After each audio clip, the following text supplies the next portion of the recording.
Buongiorno, buongiorno, bentrovati. Una nuova puntata di Sveglia Trieste, come sempre la rassegna stampa, gli ospiti, le vostre chiamate da casa, poi avremo con noi Claudio Giacomelli di Fratelli d'Italia e dalle 9 alle 10 ci sarà in studio con noi Alessandro Coretti, candidato del centro-sinistra alle comunali di San Dorligo della Valle, candidato sindaco ovviamente. Andiamo a vedere subito la prima pagina del quotidiano Il Piccolo. Sotto la testata: la Lollobrigida, Unione Europea, occorre cambiare, addio al giornalista Franco Di Mare. Poi ancora la trama nascosta delle stragi nere. In apertura, esattamente come il telegiornale di Tele4 di ieri sera, l'appello di Martina: lasciatemi morire. La donna diffidata a Zugi, secondo la quale non ci sono le condizioni per il suicidio medicalmente assistito. Fine vita, la battaglia legale della Triestina, 49 anni, affetta da sclerosi multipla. Io vorrei morire col sorriso sul viso nel paese dove ho scelto di vivere, dove ho pagato le tasse, dice in un appello al Parlamento, muovendo appena le labbra, immobile sulla sedia a rotelle in cui è costretta dalla sua malattia. Poi naturalmente ne parleremo proprio andando a vedere il video e il servizio. Gestione del Rocco, bando o affidamento alla Triestina, uno dei temi forti delle commozioni comunali che si sono svolte ieri, e poi l'ennesimo caso di truffa a un'anziana, la classica truffa del finto incidente. Anche a Trieste hanno colpito. Aquileia, la bacchetta di mutui sul podio per la pace, il 14 giugno nella Basilica, ingresso gratuito, il maestro dirigerà l'orchestra giovanile Cherubini. Fine vita, l'appello di Martina. Andiamo a vedere allora il servizio dal nostro telegiornale di ieri, che ci racconta proprio con l'appello dell'architetto triestino di 49 anni esattamente quella che è la richiesta e quello che è successo. Ma io vorrei morire col sorriso sul viso nel paese dove ho scelto di vivere e dove ho pagato le tasse. E questo il video appello ai parlamentari di Martino Oppelli, 49 anni, dall'età di 28, affetta da sclerosi multipla, che ha diffidato a Zugi dopo il diniego ad accedere al suicidio medicalmente assistito, come annunciato dall'associazione Luca Coscioni. La donna ha detto che il suo non è suicidio ma eutanasia e presto potrebbe essere costretta ad andare in Svizzera per accedere alla morte volontaria assistita. Sono affetta da una patologia neurodegenerativa progressiva devastante da un quarto di secolo, eppure lavoro utilizzando i comandi vocali e lavoro proprio per mantenere l'assistenza indispensabile per sopravvivere, coadiuvata da appositi sostegni pubblici indispensabili che in questa regione funzionano molto bene. Sono però esausta, esaurita. Sto perdendo anche la voglia di andare avanti. La donna nell'agosto 2023 aveva inviato una richiesta di verifica delle sue condizioni all'azienda sanitaria, ma dopo essere stata visitata dalla commissione medica multidisciplinare a ottobre 2023 non aveva ricevuto risposta. Dopo una serie di solleciti, Asugi le ha comunicato di non poter accogliere la richiesta perché mancherebbe il requisito del trattamento di sostegno vitale. In ogni caso questo diritto mi è stato negato dal comitato etico, perché secondo loro non rispondo a uno dei 4 requisiti indispensabili, ovvero essere mantenuta in vita da trattamenti vitali. Ma secondo voi io come mangio, come bevo, come mi lavo, come vado in bagno? La dirigenza di Asugi ha comunicato alla nostra emittente come non esistevano le condizioni richieste dalla sentenza della Corte Costituzionale, dunque la domanda è stata rigettata. La 49enne ha perciò fatto ricorso e sarà il Tribunale a decidere sul suo caso. Nel frattempo però la Oppelli rivolge un ulteriore appello al Parlamento. Insomma, nella legge che state discutendo adesso in merito al fine vita, vi chiedo di tener presente di ogni aspetto, ogni dolore assoluto nel momento in cui viene vissuto e va rispettato. Allora, ovviamente si tratta di un caso molto delicato che però ha tutta una serie di precedenti in Italia e nella nostra regione. Luana Englaro, il caso del Friuli Venezia Giulia, si è spenta nella camera di una clinica udinese il 9 febbraio del 2009, era stato in stato vegetativo da 17 anni in seguito a un incidente stradale avvenuto nel gennaio del 92. A fianco di lei il padre, Beppino Englaro, che per tutto quel tempo ha lottato perché le sue volontà venissero rispettate. Il dibattito che si generò attorno al caso ha cambiato la politica italiana su questo tema. Poi Fabiano Antonani, detto Dicei Fabo, la disobbedienza civile, ha dovuto raggiungere una clinica in Svizzera, così come la coppia che scelse la Svizzera, Arrigo Crisciani e Monica Schnell, molti precedenti, quello di Federico Carboni, il primo atto dopo la sentenza, è stato il primo italiano ad aver chiesto e ottenuto l'accesso al suicidio medicalmente assistito, reso legale dalla sentenza della Corte Costituzionale sul caso Cappato Antoniani. E poi insomma una battaglia da questo punto di vista che continua. Il figlio di Sibilla, dolore e rabbia per un'ingiustizia che nega la libertà. Vittorio Parpaglioni aveva accompagnato la madre in Svizzera a novembre. È necessario fare un passo indietro, dice, oltre l'egoismo. A chi a Roma non si schiera chiedo come si sentirebbe a non poter mangiare o lavarsi in autonomia. Mia madre ha sofferto fino a quando non è stata libera, insieme siamo stati l'Antigone. Vittorio Parpaglioni, figlio di Sibilla Barbieri, la regista e attrice, è andata a morire a novembre in Svizzera come malato oncologica terminale dopo il diniego in Italia e il suicidio medicalmente assistito. Meloni parla alle imprese G7, aumentiamo la cooperazione, la Premier, il mercato può essere libero solo se equo. Nell'intervento anche gli effetti delle guerre e il piano Mattei, le proposte del B7, massimizzare i vantaggi dell'intelligenza artificiale, rafforzare il commercio internazionale e la resilienza delle catene globali del valore, affrontare le sfide energetiche, incentivare la data economy e le tecnologie digitali. La cooperazione deve estendersi a partner strategici come l'Africa. Toti, PM sull'interrogatorio, nessun obbligo sui tempi, il procuratore capo precisa, il Presidente può presentare una sua memoria, Bucci sono a disposizione dei magistrati, sentito il testimone Carozzi. Il governo non ratifica la proposta dell'Unione Europea pro LGBT, insorgono le opposizioni. La Presidente del Consiglio, l'esecutivo in prima linea, Schlein e Falsoro, Cela sostiene che il vero obiettivo della sinistra è il gender, no alla firma per negare il maschile e o il femminile, precisa la Ministra. Andiamo ancora avanti, legge elettorale sotto la lente della Corte dei diritti dell'uomo, Faro sulle modifiche apportate negli anni, Roma tempo fino al 29 di luglio per replicare. L'Italia dovrà spiegare all'Europa se le diverse modifiche apportate negli anni alla legge elettorale hanno violato la libertà di voto dei cittadini. La Corte europea dei diritti umani ha ammesso il ricorso avanzato dall'ex segretario dei radicali italiani Mario Staderini e da alcuni cittadini secondo i quali quei cambiamenti hanno comportato la violazione dei diritti nelle elezioni politiche del 2022 vinte da Giorgia Meloni. Il voto, un bivio anche per Trieste e il Friuli Venezia Giulia.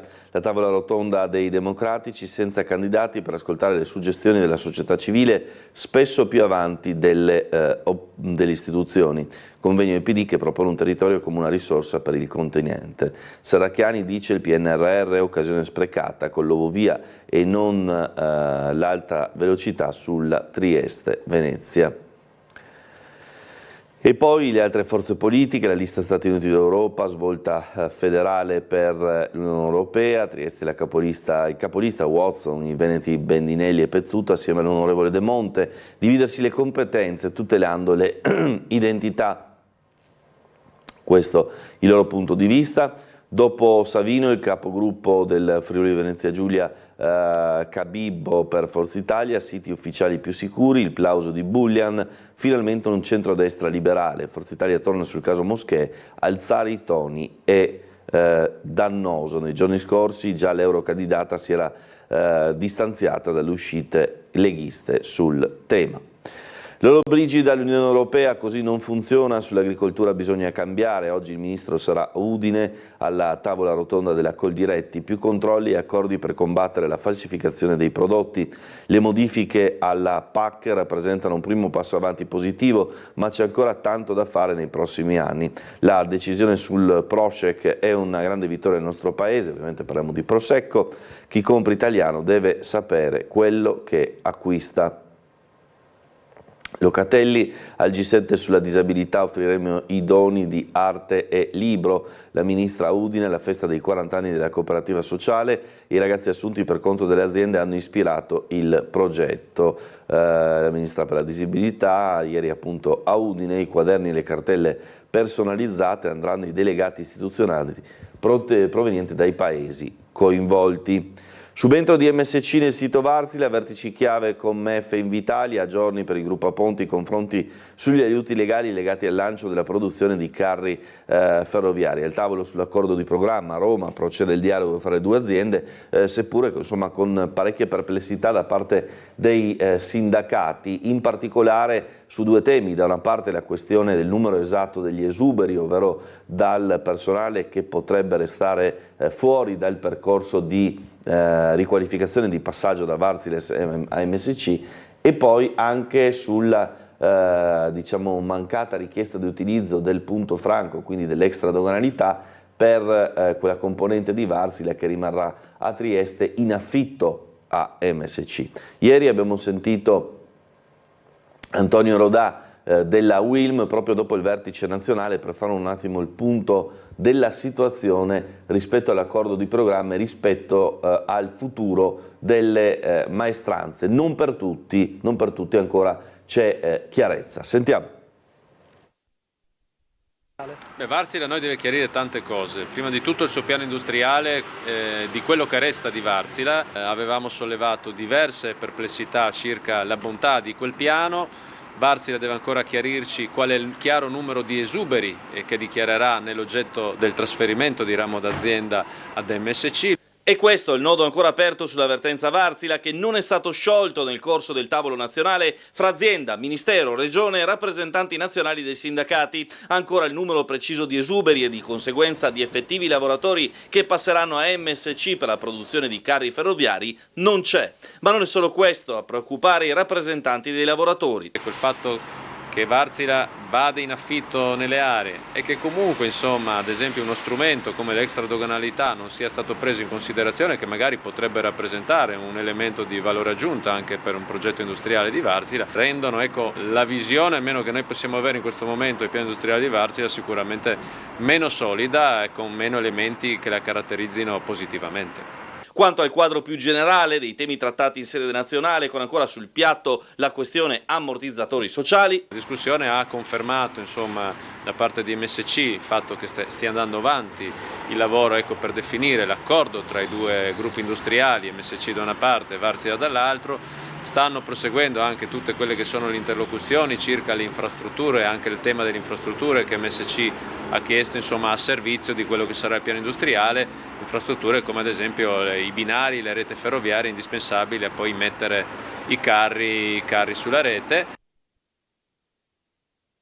Questo è il punto della situazione, insomma, sulla questione Varsila. Al via nuove riduzioni dell'IRAP per imprese e artigiani virtuosi. La Giunta regionale ha approvato ieri una misura proposta dall'assessore alle finanze Barbara Zilli, con cui si amplia ulteriormente la platea dei soggetti che possono beneficiare della riduzione dell'imposta regionale sulle attività produttive IRAP. A partire dal periodo di imposta 2024, infatti, possono godere dell'IRAP agevolata per le imprese virtuose anche gli esercenti arti e professioni in forma associata. Il provvedimento va a modificare il regolamento contenente i criteri e le modalità di applicazione dell'aliquota IRAP in base alla legge regionale 2 del 2006. Andiamo avanti. Entro l'estate intanto il bando per il fondo di credito per le piccole e medie imprese del Friuli Venezia Giulia. Xi Jinping abbraccia Putin e chiede la tregua per le Olimpiadi, ma lo zar frena, discusso l'invito di Macron per Mosca e il CIO viola le regole, sequestra Unicredit Russia, Tajani convoca un tavolo. Il presidente cinese ha rotto l'assettico protocollo dei leader mandarini e al commiato di giovedì sera all'amico Putin ha sollecitato l'abbraccio, un gesto poi che è stato ripreso dalle TV e ha fatto il giro del mondo. Zelensky scettico, il presidente ucraino, sulla possibile intesa. Chi controllerà il cessate il fuoco? Il premier Fico operato ancora, volevo ferirlo, non ucciderlo, minacciato di morte il leader dell'opposizione progressista, Robert Fico. L'esercito israeliano trova i corpi di 3 ostaggi, c'è anche Shani Luke, erano fuggiti dal Nova Festival e i loro cadaveri erano stati portati nella striscia. L'Italia e 12 paesi chiedono a Israele di fermarsi a Rafah. Attacco alla sinagoga di Rouen, algerino ucciso dalla polizia, aveva 29 anni, ha appiccato un incendio ed era armato con un coltello e una spranga a Stoccolma, spari vicino all'ambasciata israeliana.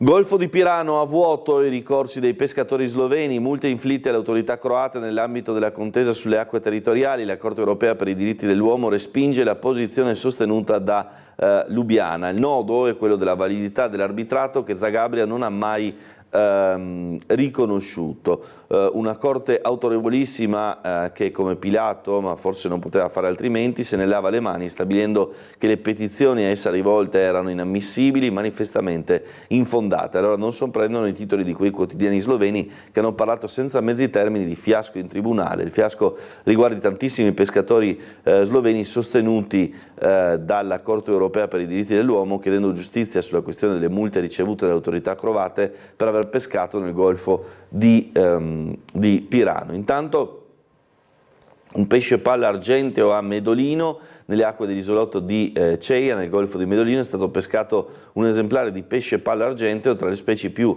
velenose al mondo, insomma l'ennesima testimonianza di una tropicalizzazione del mare Adriatico.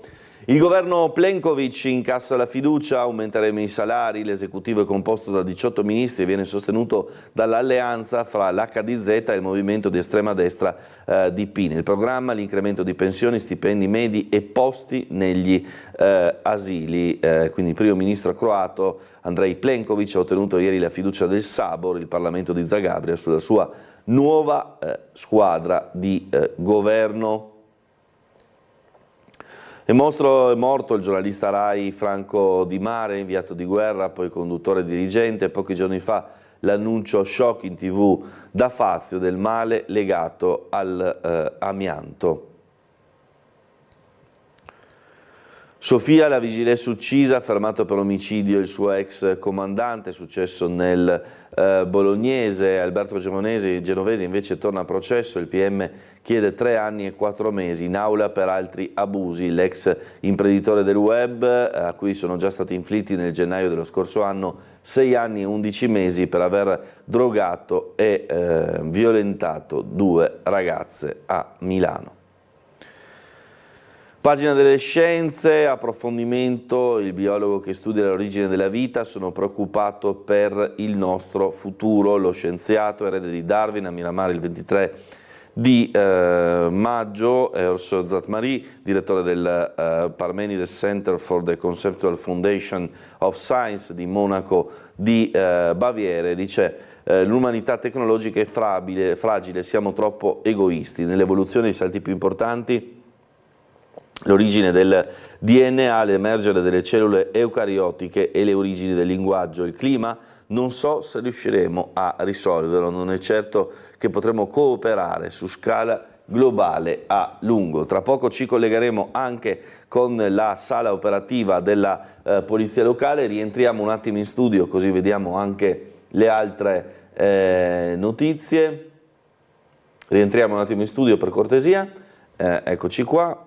E andiamo alla pagina economica. Rizzani De Ecker al rush finale, si studia l'ingresso del partner, gli istituti di credito starebbero strutturando la conversione del debito in strumenti partecipativi. Fra le grandi opere vedete la Rail Baltica, che connetterà la rete ferroviaria dei paesi baltici a quella europea. Le banche, rush finale su Rizzani Decker, terzo general contractor italiano. Secondo alcune indiscrezioni, lo storico gruppo friulano, attivo nel settore delle costruzioni, sta portando avanti le trattative per l'ingresso di un potenziale partner finanziario proprio in questo tipo di progetto. Generali, investimenti green in crescita a 9 miliardi. Lucia Silva, un modello economico sostenibile in linea con gli obiettivi ONU, superata quota 20 miliardi in soluzioni assicurative con componenti ESG. Il gruppo ha aderito al Forum for Insurance Transition to Net Zero. Vediamo naturalmente la foto del Palazzo delle Generali a Trieste.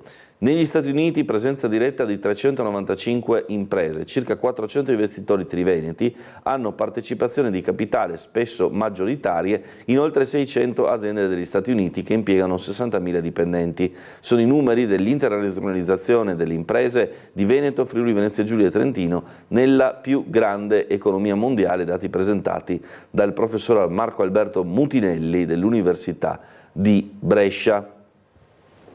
Ancora un calo dell'inflazione, l'Italia sul podio, la terza più bassa, ad aprile nell'area euro più 2,4%, Urso andrà avanti così, la BCE, la Banca Centrale Europea, si prepara a tagliare a giugno ma frena per luglio. Andiamo a sentire dalla polizia locale cosa ci raccontano per questa giornata che sarà contraddistinta, come ben sapete, nel pomeriggio anche dalla sfilata di Re Carnival che creerà qualche problema al traffico. Buongiorno all'ispettore capo Roberto Leonardi. Salve, buongiorno a voi. Dunque io non saprei da dove cominciare perché c'è talmente tanta roba. Prego. Allora, comincio con le cose piccole. Ci sono le solite manifestazioni in aree che non riguardano la viabilità ordinaria, turismo agricolo, mercatini e compagnia bella. Per il resto le posso dire che abbiamo la giornata del decorato e ci saranno degli sgomberi sul piazzale della cattedrale a San Giusto. Nel pomeriggio ci sarà anche qualcos'altro sempre della giornata del decorato sulla piazza Unità d'Italia, una banda. Per il resto le posso dire invece che per quanto riguarda Re Carnival abbastanza complicato il tutto perché giungono i carri da fuori Trieste, perciò ci saranno svariate ordinanze che non vi vado a citare sulle vie che conducono verso città. E indicativamente invece per quello che riguarda la sfilata, mi scusi un attimo, che riguarderà diciamo dalle 12 alle 16, le posso dare il tragitto che praticamente parte da Ottaviano Augusto e percorrono le rive fino a Piazza Tommaseo. Allo stato attuale inizieremo a fare degli sgomberi perché abbiamo degli ingomberi appunto della larghezza dei carri e le vie interessate in particolar modo sono Riva 3 Novembre, Stazione Marittima, Stazione Roger, Ottaviano Augusto, Riva Traiana, da dove partono, si addensano e appunto arrivano fino a Piazza Tommaseo. Nello specifico non vorrei entrarci perché veramente è abbastanza corposa l'ordinanza. Certo. Bene, grazie all'ispettore capo Roberto Leonardi. Già che ci siamo, allora rivediamo il servizio del nostro telegiornale di ieri sera che ovviamente si riferisce a oggi, no? A quello che succederà questo pomeriggio, perché è vero, c'è la sfilata del Re Carnival con i carri provenienti un po' da tutta Italia e da oltre confine, oltre che ovviamente dalla vicina Muggia, ma c'è la questione del appunto trasferire i carri allegorici verso Trieste, dalla vicina Slovenia, da Muggia, da fuori Trieste, quindi come dire anche arterie non direttamente collegate in prima battuta alla manifestazione potranno essere interessate da rallentamenti. Il servizio di ieri si riferisce appunto ad oggi dal mezzogiorno in poi. Cosa potrà accadere? Ecco allora Re Carnival, ogni scherzo val, pure la chiusura del traffico che potrebbe non essere altrettanto divertente per chi non se l'aspetta. Il carnevale senza frontiere, con carri allegorici in arrivo da tutta Italia e dai paesi confinanti, invaderà domani, sabato 18 maggio, le vie del centro di Trieste. Da mezzogiorno saranno chiuse al traffico le rive lato mare, da Piazza Tommaseo a Campo Marzio. Dalle 13:45 non sarà possibile circolare lungo riva Ottaviano Augusto e riva Traiana fino all'ingresso al porto. Dalle 16, poco prima della sfilata che scatta mezz'ora dopo, entrerà in vigore il divieto di transito lungo le rive da entrambi i sensi da Campo Marzio fino all'incrocio con via Milano. A fine serata, dalle 20:30 alle 21:30, la chiusura interesserà il tratto di rive tra via Mercato Vecchio e piazza Tommaseo. Ciò mentre andrà in scena lo spettacolo con fontane danzanti e coreografie di acrobati aerei. Disagi al traffico anche sulle strade periferiche della provincia, dalle 9 alle 12 per consentire l'arrivo dei carri di Re Carnival da Muggia della Slovenia. Sono previsti rallentamenti e code sulle arterie di collegamento da Muggia a via Flavia. Il percorso toccherà poi via Parlotti, via Malaspina, via Caboto, via dell'Istria, Galleria di Piazza Foraggi, via D'Annunzio, via Carducci, via Valdirivo, sino appunto al waterfront cittadino. Lungo le strade è previsto lo stop alla circolazione, da tenere presenti in serata anche il rientro dei carri che potrebbe determinare ulteriori incolonnamenti. Carnevale di Trieste. Bene, allora proseguiamo con la nostra rassegna stampa, con le altre notizie del giorno. Andiamo alla pagina di cronaca triestina numero 1, futura gestione dello Stadio Rocco, bando affidamento alla Triestina, 1 milione all'anno il costo per il comune, la concessione diretta possibile solo in project financing. L'accordo siglato tra Comune Triestina lo scorso aprile, è valido fino al 30 giugno. Regola l'utilizzo dello Stadio del Rocco e stabilisce anche che dal 20 maggio al 30 giugno, quando il campo del Rocco sarà occupato dall'organizzazione dei concerti, rimarranno a disposizione della Triestina gli uffici, la lavanderia, il magazzino connesso agli spogliatoi, la palestra Billy Marcuzzi, i parcheggi, con l'esclusione di quello del Varco 7. Gli allenamenti della stagione sportiva 2024-25 fino al 28-29, la Triestina è autorizzata a utilizzare il Grezzar, il manto erboso, non l'anello, e una parte degli spogliatoi per gli allenamenti delle proprie squadre, con prelazione rispetto allo svolgimento di altre attività sportive rispetto ad altre società, fatto salvo il pagamento della tariffa stabilita alla data della sottoscrizione, oltre a eventuali adeguamenti Istat. La società La Bardata lo vorrebbe avere per 25 anni in modo da organizzare in autonomia anche eventi extracalcistici. Vedremo poi come si risolverà la questione. Nelle Torri CONI, federazioni, società di medicina dello sport, realtà e convivenza all'interno, insomma, questa è una questione che va avanti da anni e su questo fronte non determina grandi problemi.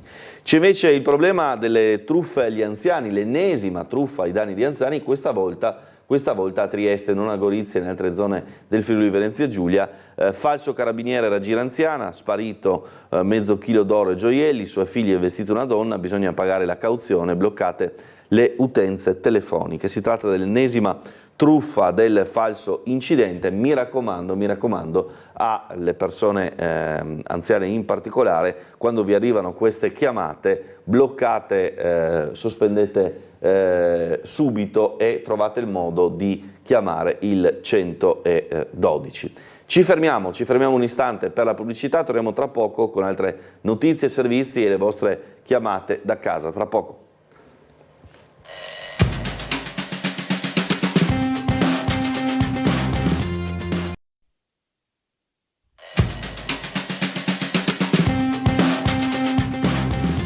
Bentrovati ancora a Sveglia Trieste. Parliamo di cronaca con l'arresto di un spacciatore in via di Valdirivo a Trieste che si collega a quelli che sono i controlli sicurezza, antiviolenza in città scattati proprio in quella zona per la serie di episodi di violenze, rapine e risse. Andiamo a sentire Gianluca Paladini. Aveva con sé 19 dosi di cocaina pronte per lo spaccio. Il pusher però è stato sorpreso dagli agenti della Polizia di Stato che lo hanno arrestato. Si tratta di un cittadino marocchino e l'episodio è avvenuto nella notte del 9 maggio scorso in via Valdirivo, zona vicinissima al luogo della maxi rissa tra stranieri avvenuta pochi giorni dopo, domenica 12 maggio. E infatti l'arresto è avvenuto nell'ambito dei pattugliamenti rinforzati proprio per prevenire episodi violenti, controlli già scattati nel mese scorso a seguito delle troppe risse e rapine succedutesi in poche settimane. Nella notte del 9 maggio la squadra volante della questura stava pattugliando le strade cittadine. Passando per via Valdirivo, i poliziotti hanno notato 3 ragazzi percorrere il marciapiede. Questi, alla vista dell'auto della polizia, hanno tentato di nascondersi tra le impalcature edili del condominio al Civico 8. Gli agenti, insospettiti, hanno deciso di fermare i ragazzi e procedere alla loro identificazione. Durante i controlli, uno dei giovani, il cittadino marocchino, ha lasciato cadere dalla tasca dei pantaloni un pacchetto di sigarette per poi spingerlo con un calcio sotto la volante. Il gesto non è passato inosservato agli agenti, che hanno recuperato l'involucro. All'interno c'erano 19 pacchettini contenenti circa mezzo grammo di cocaina ciascuno, droga già suddivisa e confezionata per lo spaccio. Lo stupefacente, quasi 11 grammi, è stato sequestrato. Lo straniero è stato perquisito e fotosegnalato assieme agli altri 2 giovani, anche loro marocchini e senza fissa dimora. Ma il 23enne è stato anche arrestato poiché in flagranza di reato è portato al carcere del Coroneo a disposizione dell'autorità giudiziaria. Gli altri 2 marocchini sono stati denunciati a piede libero poiché senza documenti per l'identificazione. Allora c'è l'ennesimo appello dei sindacati di polizia: servono pene certe e severe. Le risse sono ormai quotidiane, gli agenti chiedono da anni giubbini anti-coltello. Più che un problema di scarsità degli organici, che pur resta un tasto dolente, la questione è sostanzialmente giuridica. Questa gente sa che alla fine non avrà conseguenze, affermano i sindacati di polizia SAP e FSP. Sono ormai quotidiane anche qui le risse col coltello, le violenze e i reati che riempiono le pagine di cronaca, che per puro miracolo non finiscono in tragedie, che sotto il profilo giudiziario si risolvono troppo spesso con una denuncia a piede libero, osserva Lorenzo Tamaro, segretario del SAP. Tra i tanti episodi balzano alla mente l'accoltellamento al torace di un marocchino in Piazza Libertà e il pugno sferato a freddo senza motivo da un irregolare a una signora di 85 anni. L'episodio a cui fa riferimento al sindacalista è quello di via Flavia, all'angolo fra via Benussi. Insomma, c'è una richiesta chiara da parte del sindacato di polizia. La polizia soffre di una grave carenza d'organico ma anche di dotazioni. Ad esempio sono anni che chiediamo senza ottenerli giubbini tattici antitaglio, si assolve troppo facilmente chi usa violenza contro il poliziotto. Così Lorenzo Tamaro, appunto, del SAP. Andiamo ancora avanti. Migranti e ICS, la scuola a Svevo, scoppia il caso, salta l'incontro. Gli assessori regionali Roberti e Rosolén, un'iniziativa orientata politicamente, la dirigente annulla per recita concomitante. PD e CGIL accusano una censura. Poi c'è anche il caso del ladro che ha sfondato di notte la vetrina per rubare nel negozio di fiori Savina di via dell'Istria. Il servizio realizzato su Tele4 dal nostro Gianluca Paladina, anche con un video che è stato girato da uno dei residenti in zona, che ha immortalato proprio il momento in cui il ladro era all'interno. Le volanti sono giunte tempestivamente sul posto e lo hanno arrestato.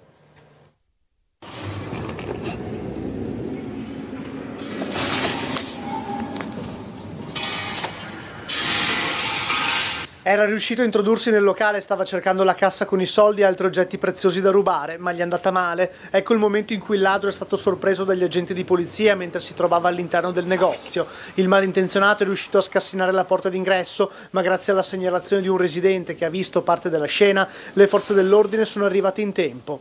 Il tentato furto è avvenuto in via dell'Istria, al negozio di fiori Savina. L'episodio è della notte passata. Un cittadino libico di 29 anni, richiedente asilo già noto alla polizia per numerosi precedenti, tra cui l'avviso orale del questore, si stava girando in tarda serata a San Giacomo. Una volta individuato il negozio da colpire, ha iniziato a forzare l'ingresso. Il 29enne è entrato nel locale, ma mentre stava rovistando la ricerca di denaro, ecco che la volante della polizia ha fatto capolino e gli agenti hanno sorpreso il giovane all'interno del negozio. Il cittadino libico è stato arrestato in flagranza di reato e denunciato per furto. Allora, coordinamento pro-Palestina, 8 divieti a manifestare, la denuncia in Piazza dell'Unità, la prefettura viola i diritti, ci è stato ripetutamente impedito di manifestare il nostro dissenso per le politiche del governo italiano in Medio Oriente davanti ai luoghi che lo rappresentano in un clima pesante e intimidatorio che va avanti da mesi. Continua la polemica del coordinamento per la Palestina nei confronti della prefettura di Trieste, l'accusa sollevata in questo caso da Salam Ragazzi dell'Olivo dal coordinamento No Green Pass e di compromettere il diritto a manifestare con motivazioni generiche e infondate. L'ultimo episodio contestato dai due movimenti risale a giovedì. Abbiamo comunicato lunedì alla prefettura la nostra intenzione di organizzare un presidio in Piazza Unità, ci hanno chiesto di spostare la protesta in Piazza Verdi e noi ne abbiamo rifiutato ricevendo un divieto per Piazza Unità. Sviluppo edificio C dall'ex Olcese, un incubatore per micro aziende. In zona industriale il grande complesso fermo da oltre 30 anni, il progetto esecutivo consegnato al Coselag che in settembre bandirà la gara per trasformare 5.600 metri quadrati all'interno degli spazi in via del Follatoio. Sarà utilizzato un fondo di 4,8 milioni erogato direttamente dalla Regione. L'ex Olcese, la grande fabbrica tessile anni 70 situata in via del Follatoio, zona industriale, si avvia quindi a uscire da un silenzio, scrive Massimo Greco, durato oltre 30 anni. Il segnale di vita è ancora tenue perché riguarda 5.600 metri quadrati sui complessivi 23.000. Il murales di Mara Roiano colora la centralina a Cegas. Roiano si veste di nuovi colori grazie al murales realizzato su una cabina elettrica recentemente restaurata da Cegas all'angolo fra via Barbariga e piazza Tra i Rivi. L'opera di street art è stata realizzata dall'artista triestina Mara Fella e fa parte del progetto Mixed E curato dall'associazione Macross di Mattia Campo dell'Orto assieme alla Regione e ad Acegas. Siamo sempre a Roiano, ora scatta il concorso per il mosaico sull'autorimessa ex Polstrada. Il Comune rispolvera una norma del 1949 che richiede abbellimenti sugli edifici pubblici e ci mette 55.000 euro. Idee entro il 22 di luglio, quindi la possibilità di realizzare qualcosa di particolarmente bello e interessante per quanto riguarda la struttura che è stata appena realizzata. Andiamo a vedere invece quello di cui si è occupato la commissione comunale di ieri mattina relativamente alla richiesta da parte dei futuri albergatori del Palazzo delle Poste ex Vittorio Veneto di costruire una piscina sul tetto del futuro hotel. C'è stato un diniego bipartisan quasi unanime. Per la riqualificazione dell'ex Palazzo delle Ferrovie di Piazza Vittorio Veneto si procederà come da regolamento oggi vigente, senza deroghe per la realizzazione della piscina, ipotizzata dall'imprenditore austriaco, che ha preso in mano quell'immobile con l'obiettivo di realizzare un hotel di una certa portata. Il giudizio dei commissari è stato praticamente unanime. La Commissione ha così licenziato i pareri espressi, rimandando poi al Consiglio la votazione.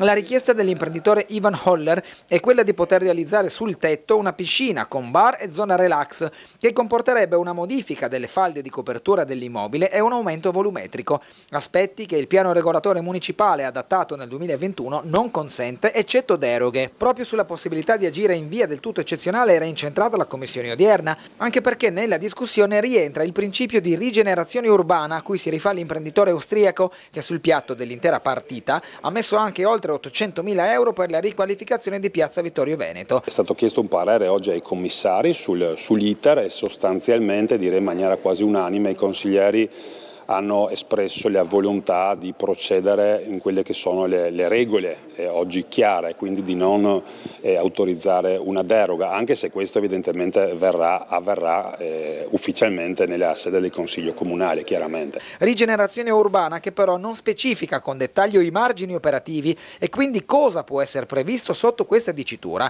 E intanto la Commissione si è espressa in modo abbastanza chiaro, ma allo stesso tempo senza alzare i toni o creare sbarramenti, perché in gioco c'è una posta molto ricca e non sia mai che per questioni accessorie salti tutto, e quello sarebbe sì un colpo duro per la città vista la caratura del progetto. È stato anche annunciato che la proprietà, peraltro, attenderà questo passaggio in Consiglio Comunale, però sta già lavorando sostanzialmente anche ad un piano B, quindi c'è la volontà di mantenere questo investimento sulla città di Trieste, quindi sta lavorando anche ad un progetto che non prevede la richiesta in deroga. Proseguiamo per parlare anche dell'orto botanico di Trieste, qui inquadrato in queste fotografie del quotidiano Il Piccolo.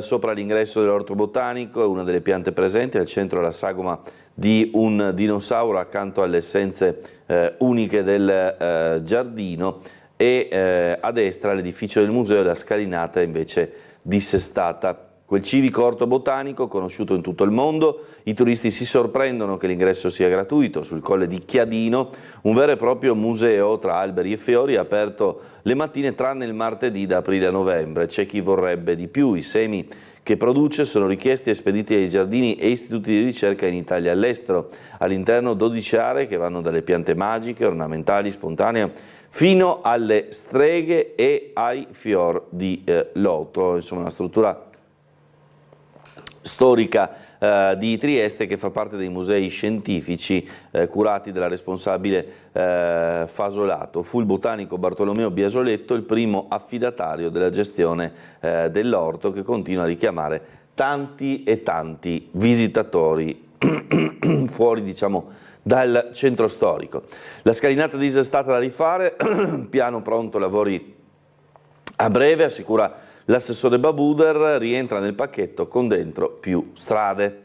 Studenti e turisti all'Open Day della Sissa, avviciniamo la scuola alla nostra città. Per la prima volta dal 2020 l'Istituto Scientifico di Via Bonomea apre le porte, 250 visitatori da ogni parte del mondo. Lassù, nascosti fra gli alti alberi di Via Bonomea, la Sissa e chi vi lavora conservano per i triestini un'apparenza di mistero. Quasi tutti conoscono il nome dell'istituto, le sue iniziative e soprattutto l'eccellenza della formazione. Sarà per la posizione appartata per rigore nella selezione degli studenti, ma in pochi sanno davvero cosa ci sia e cosa si faccia nelle aule e nei laboratori. Ecco il motivo appunto di questi Open Day, per capire esattamente, insomma, le varie attività della Sissa.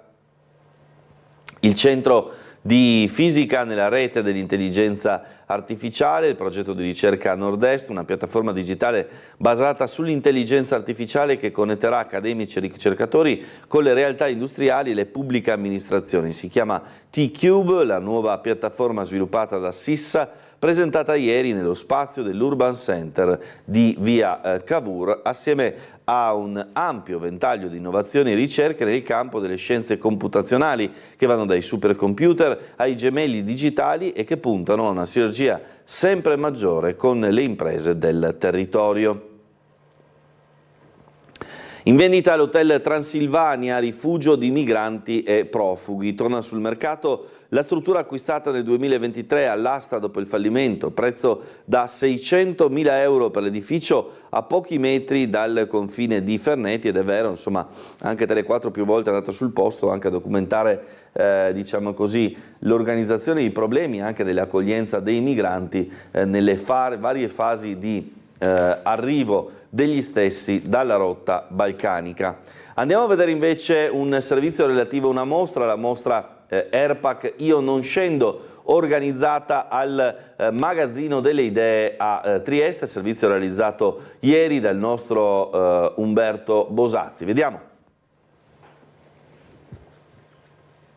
Dispiega la propria peculiarità quale spazio espositivo. La mostra, che sarà aperta al pubblico fino al 25 agosto, allestita da Airpack, si intitola Io non scendo e prosegue, se vogliamo, un discorso iniziato tempo addietro. E questa mostra riprende del resto anche un tema, quello dell'autoritratto femminile o della rappresentazione femminile, che qui al Magazzino delle Idee abbiamo già esplorato, abbiamo già approfondito, quindi ci fa piacere anche che ci sia una continuità fra le proposte del magazzino delle idee, che le mostre non siano solo degli episodi autonomi ma che si leghino le une alle altre. Più di 250 fotografie anonime di donne che dal 1870 al 1970 hanno scelto di farsi ritrarre arrampicate sugli alberi, immagini che raccontano un'epoca in cui le donne volevano disubbidire. Salire su un albero voleva dire in ultima analisi essere consapevoli della propria realizzazione. La mostra, accompagnata da testimonianze scritte anche pregevoli, parte dalla collezione privata della curatrice Laura Leonelli, giornalista e scrittrice. Fotografia anonima è una fotografia che nasce di memoria familiare e quindi si possono trovare nelle famiglie, si possono trovare nella grande famiglia della rete, perché si trovano in rete oppure si trovano nei mercatini, si trova là dove viene affidata, volente o nolente, la memoria di ognuna di noi. ERPAC, l'ente regionale per il patrimonio culturale del Friuli Venezia Giulia, ha già in programma i prossimi appuntamenti a Trieste, sempre al Magazzino delle Idee. Prima del Barcolana avremo invece una mostra dedicata ai manifesti dei viaggi di mare, quindi un tema che evidentemente si lega alla città e che è affascinante e che riprende un altro degli aspetti che sono stati oggetto della programmazione del Magazzino delle Idee, cioè quello della grafica, in questo caso riferita appunto ad un tema molto anche triestino, e poi proseguiremo concluderemo l'anno con una mostra dedicata allo studio fotografico Wulz. Proseguiamo con le iniziative culturali. Il ballo ottocentesco sarà protagonista domani al Castello. Torna domani pomeriggio al Castello di Duino il fascino del ballo ottocentesco. Dalle 15 alle 17:30 a cura della Società di Danza Trieste si terrà il ballo delle Azalee dalle 15 appunto alle 17:30. Compare perde 2 candidati, non siamo di centrodestra, Clobas e Tulci sfilano, c'era stata garantita una lista civica neutra, impossibile cancellarsi dagli elenchi ma non faranno campagna, il supporto a Massi era stato molto chiaro, spero non ci siano state pressioni. Tutto pronto per il test sulle paratie anti-marea, si terrà stamattina a Muggia, lungo le rive del Mandracchio, la prova generale per verificare la tenuta delle paratie acquistate dal Comune per impedire l'afflusso di acqua in mare verso il centro storico. Per agevolare la squadra comunale della Protezione Civile è stata emessa un'ordinanza con chiusura del Mandracchio dalle 7 alle 12. Anche Muggia si prepara alla settimana sociale, intanto le parrocchie e le ACLI stanno varando tutta una serie di iniziative in vista della visita del Papa, che sarà il momento clou appunto delle settimane sociali. Proseguiamo andando alle altre pagine di cultura. Riccardo Muti, un concerto per la pace, il 14 giugno a ingresso gratuito nella Basilica di Aquileia. Il maestro dirigerà l'orchestra giovanile Cherubini con musiche di Schubert, Mozart e Catalani. L'evento di quelli autentici. Muti torna in regione venerdì 14 giugno alle 21, dirigerà l'orchestra giovanile Luigi Cherubini all'interno della Basilica di Aquileia nel concerto per la pace. Per quanto riguarda invece i 100 anni di Lelio Luttazzi, triplo omaggio in regione. Il maestro triestino dello swing sarà festeggiato a fine maggio a Pordenone, Gorizia e Udine con la FVG Orchestra diretta da Walter Sivilotti. Andiamo anche qui a vedere il servizio del nostro Umberto Bosazzi che è andato in onda nel corso del nostro TG. L'ondata di affetto che si è riversata nei confronti di Lelio Luttazzi continua. Si celebra, spalmato in 3 anni, dal 2023 al 2025, il centenario della nascita del musicista triestino. E la figura di uno dei più talentuosi ed intelligenti esponenti della scena italiana è stata ricordata già qualche giorno fa al Teatro Verdi nel corso di un concerto che ha visto la presenza di Danilo Rea. Quest'oggi sono stati presentati 3 appuntamenti sostenuti dalla Regione, in programma il 25 maggio a Pordenone, il 27 a Gorizia e il 28 a Udine, e che vedranno impegnati la Friuli Venezia Giulia Orchestra, guidata da Walter Sivilotti, in un omaggio sinfonico ai maggiori successi di Luttazzi. A Trieste, come ormai tradizione, Attenzione, non mancherà l'appuntamento durante Trieste Estate. Ogni anno all'interno del Trieste Love Jazz Festival ospitiamo una serata dedicata al maestro Luttazzi. Quest'anno sarà il 18 luglio col trio di Massimo Moriconi, storico contrabbassista e collaboratore del maestro Luttazzi. E per noi ormai è una consuetudine, un piacere ricordarlo e risentire ovviamente anche quelli che sono i pezzi forti del repertorio del maestro, che normalmente in questa occasione vengono riproposti dai singoli progetti musicali che ospitiamo.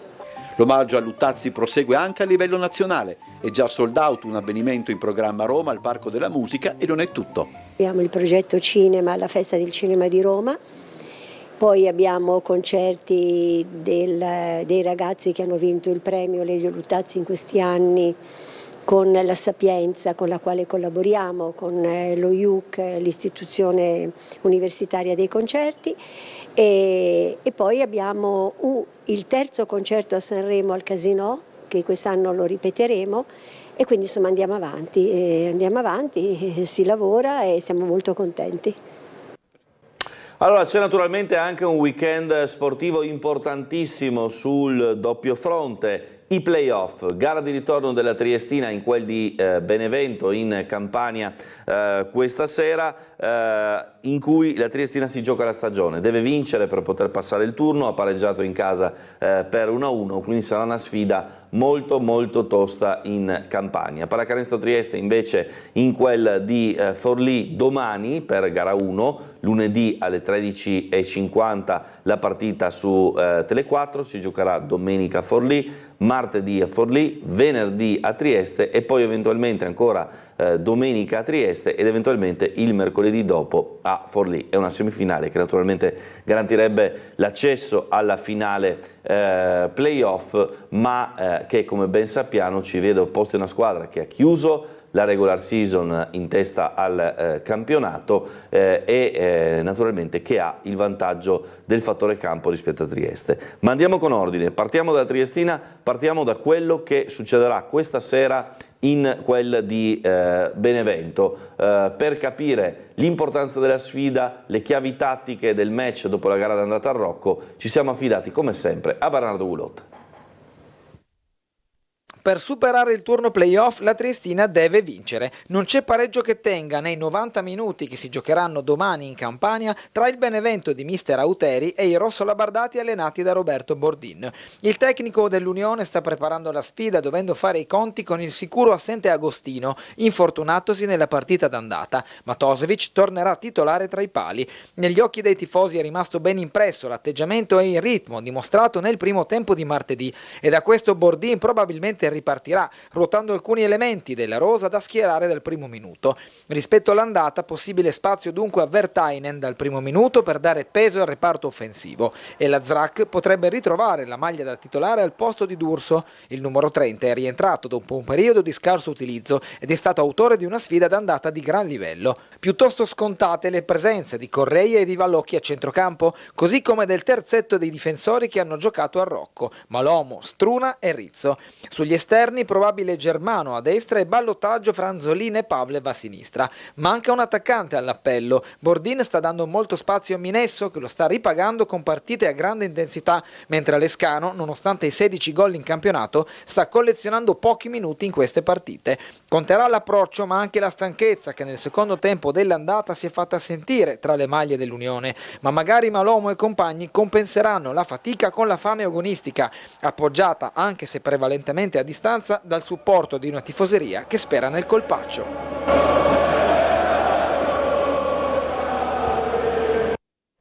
Naturalmente c'è anche una questione ambientale, no? Benevento proporrà uno stadio da 8-10.000 persone molto calde nel tifo. Le altre partite, il Taranto cerca l'impresa a Vicenza, Atalanta invece a Catania. Scrive Giovanni Marzini nella sua palla di cristallo: carissimo Unione, stasera devi cogliere l'attimo. Se i latini sostenevano che il veleno lo trovi nella coda, gli ultimi avversari della Triestina ne hanno trovata a sufficienza in coda alle ultime 2 partite giocate al Rocco. Il gol non gol, senza dubbio più gol della squadra di Gorgonzola in pieno recupero, e quello sempre oltre il 90esimo annullato al Benevento. Hanno rimandato a casa gli ospiti con comprensibile irritazione. Non proprio un gran debutto per il VAR nei playoff, se vogliamo guardarla con un minimo di obiettività. Dopodiché ovviamente la speranza anche qui è che la Triestina possa vincere questa partita e passare al turno. Ricordiamo 1-1 all'andata, bisogna vincere a Benevento non è assolutamente facile, non solo per questioni tecniche ma anche, come detto, per questioni ambientali, di tifo, di una piazza molto molto calda. Sul fronte opposto invece ieri è partita la Pallacanestro Trieste alla volta di Forlì in pullman, vedete anche le foto con il supporto dei tifosi alla partenza. Domani inizia la serie delle semifinali in Romagna, a battere Forlì, Daruzzere e Candussi l'esempio. Furono protagonisti nel successo di 10 anni fa che valse la salvezza. Siamo carichi, rivali forti, ma li conosciamo. Una semifinale playoff che apre lo scrigno dei ricordi. Trieste contro Forlì, la sfida che partirà domani per alimentare il sogno di continuare la rincorsa alla massima serie nazionale. 10 anni fa fu spareggio per mantenere la 2. 13 aprile 2014 a Cegas di Eugenio Del Masson si giocava la salvezza contro i romagnoli. Tra l'altro vedremo alcuni passaggi di quella partita proprio nel nostro telegiornale di oggi, gara risolta proprio da un giovanissimo Michele Ruzier che grazie alla sua partita importantissima da un punto di vista realizzativo con 25 punti salvò l'allora Pallacanestro Trieste dalla retrocessione proprio contro Forlì. 10 anni dopo Ruzier è di nuovo, ancora una volta, il leader tecnico della squadra, l'uomo da cui dipendono principalmente le sorti e il gioco della formazione biancorossa di Jamion Christian. La Rosso di Sera Family, antipasto della Cori Trieste di domani, apertura di ieri sera molto partecipata, che anticipa domani mattina lo spettacolo della 10 km alle 9 via la prova disegnata all'interno del Porto Vecchio su un circuito di poco più di 3 km da ripetere 3 volte. Trieste, tutto il tifo di Chiarbola nella dura andata dei play-out. Oggi 20:30 i biancorossi di Radojkovic affrontano il Pressano nelle semifinali. Postogna, vogliamo sfruttare il fattore campo per poi giocarcela in Trentino. Come detto, arriva la stagione, arriva il dunque della stagione per la Pallamano Trieste, stasera in campo contro Pressano. Chiarbola 20:30, gara d'andata delle semifinali playoff, molto importante vincere per poi andare in trasferta e cercare di conservare la A1. Trieste invece ha deciso di svoltare, come abbiamo detto ieri nel nostro telegiornale, niente rinnovo per coach Bettini, anno difficile per la pallanuoto Trieste, non ha raggiunto i traguardi che si era prefissata. Ricordiamo però Bettini insomma è un uomo che ha determinato il cambio di passo in A1, l'ulteriore svolta qualitativa della squadra verso traguardi più importanti. Brazzatti, dice il DG alla Bardata, ora un nuovo ciclo che va ad aprirsi. Allora ci fermiamo un istante per la pubblicità, tra poco il primo ospite di giornata Sveglia Trieste, Claudio Giacomelli, capogruppo in regione di Fratelli d'Italia. Tra poco.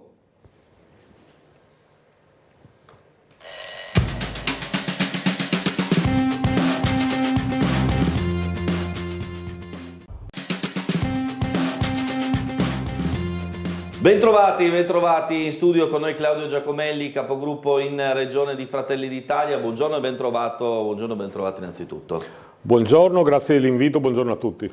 Allora, sono tanti temi che tengono banco in questo periodo della nostra città, della nostra regione. Parto da quello diciamo che in prima pagina del quotidiano Il Piccolo e che anche noi ieri sera abbiamo inserito in apertura del nostro telegiornale, perché è evidente che insomma le parole, il video di Martina Oppelli, 49 anni, affetta da sclerosi multipla, tetraplegica, ha colpito un po' tutti, perché è stata lei stessa a rivolgersi alle telecamere, a lanciare questo messaggio: lasciatemi morire in pace nel paese dove ho scelto di vivere, dove ho pagato le tasse senza costringermi ad andare in Svizzera. Poi, per correttezza di informazione, c'è stata la replica di Asugi che dice non ci sono le condizioni che rispettano la sentenza della Corte Costituzionale, in particolare su quella che è l'assistenza H24 di macchinari nei confronti della persona. Il video l'abbiamo già visto prima. È un tema, Giacomelli, sul quale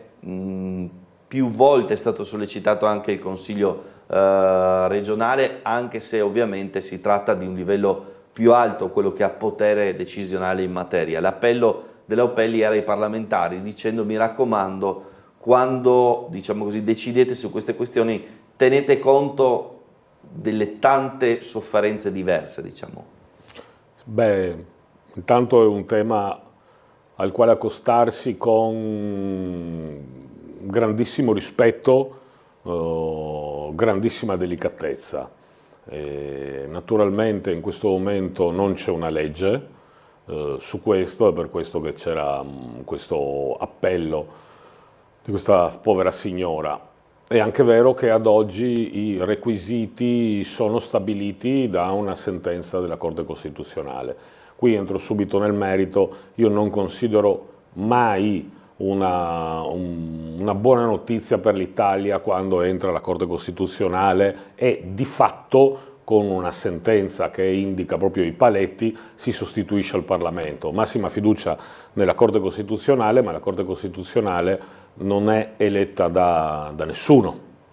Interpreta una Costituzione che ha tanti anni, e quando si vede una sentenza così rivoluzionaria, che certo non era nella mente di chi la Costituzione l'ha scritta, è sempre una sconfitta quando, insomma, i giudici si sostituiscono al Parlamento, questo certo. Questa sentenza della Corte Costituzionale ha messo alcuni paletti, quindi una malattia irreversibile, non mortale, irreversibile, che è fonte di una sofferenza, e questo è il secondo criterio, una sofferenza fisica o anche psicologica insopportabile. E poi quando si ha bisogno di un supporto vitale per sopravvivere. E questi sono i paletti con cui ci si trova, questi tre criteri con cui ci si trova a dover far conto. C'è una commissione apposita, questa commissione apposita. E non è che il Parlamento potrebbe fare diversamente, per una volta che la Corte Costituzionale ha stabilito che i criteri sono questi tre, non è che il Parlamento potrebbe fare chissà quale rivoluzione. C'è una commissione apposita in Asugi e ha detto che la povera signora non ha bisogno di un macchinario di supporto vitale. Naturalmente, quindi non è che ci si possa discostare. Solo su questo criterio, sull'interpretazione della sentenza della Corte Costituzionale, a questo punto si esprimerà un giudice. Dicevo, grande delicatezza nei confronti di questi casi, grande delicatezza nei confronti di questa signora.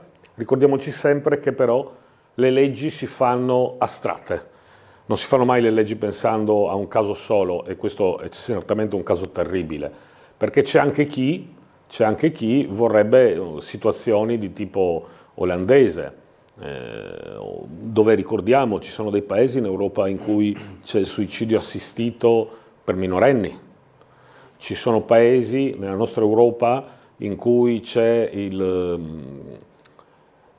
suicidio assistito dallo Stato per chi ha depressione. Ricordiamo che ci sono paesi nella nostra Europa per i quali c'è il suicidio assistito per anzianità. Ecco, allora, come dire, noi vediamo sempre un caso, su questo ormai, ripeto, si decide un giudice, e non è che se il Parlamento legiferasse potrebbe fare qualcosa di diverso da quello che c'è scritto nella Corte Costituzionale. Però ricordiamoci sempre che noi vediamo dei casi terribili, però quando si fanno le leggi bisogna pensare poi come saranno applicate.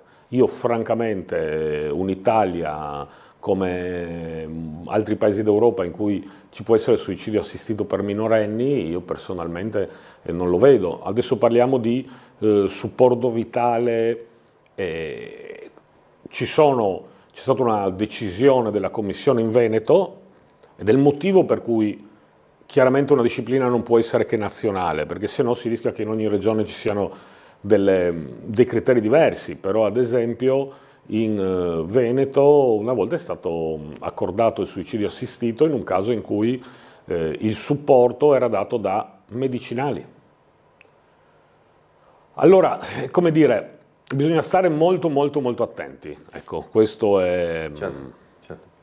Abbiamo una telefonata, pronto, buongiorno. Pronto, buongiorno, sono in linea. Prego.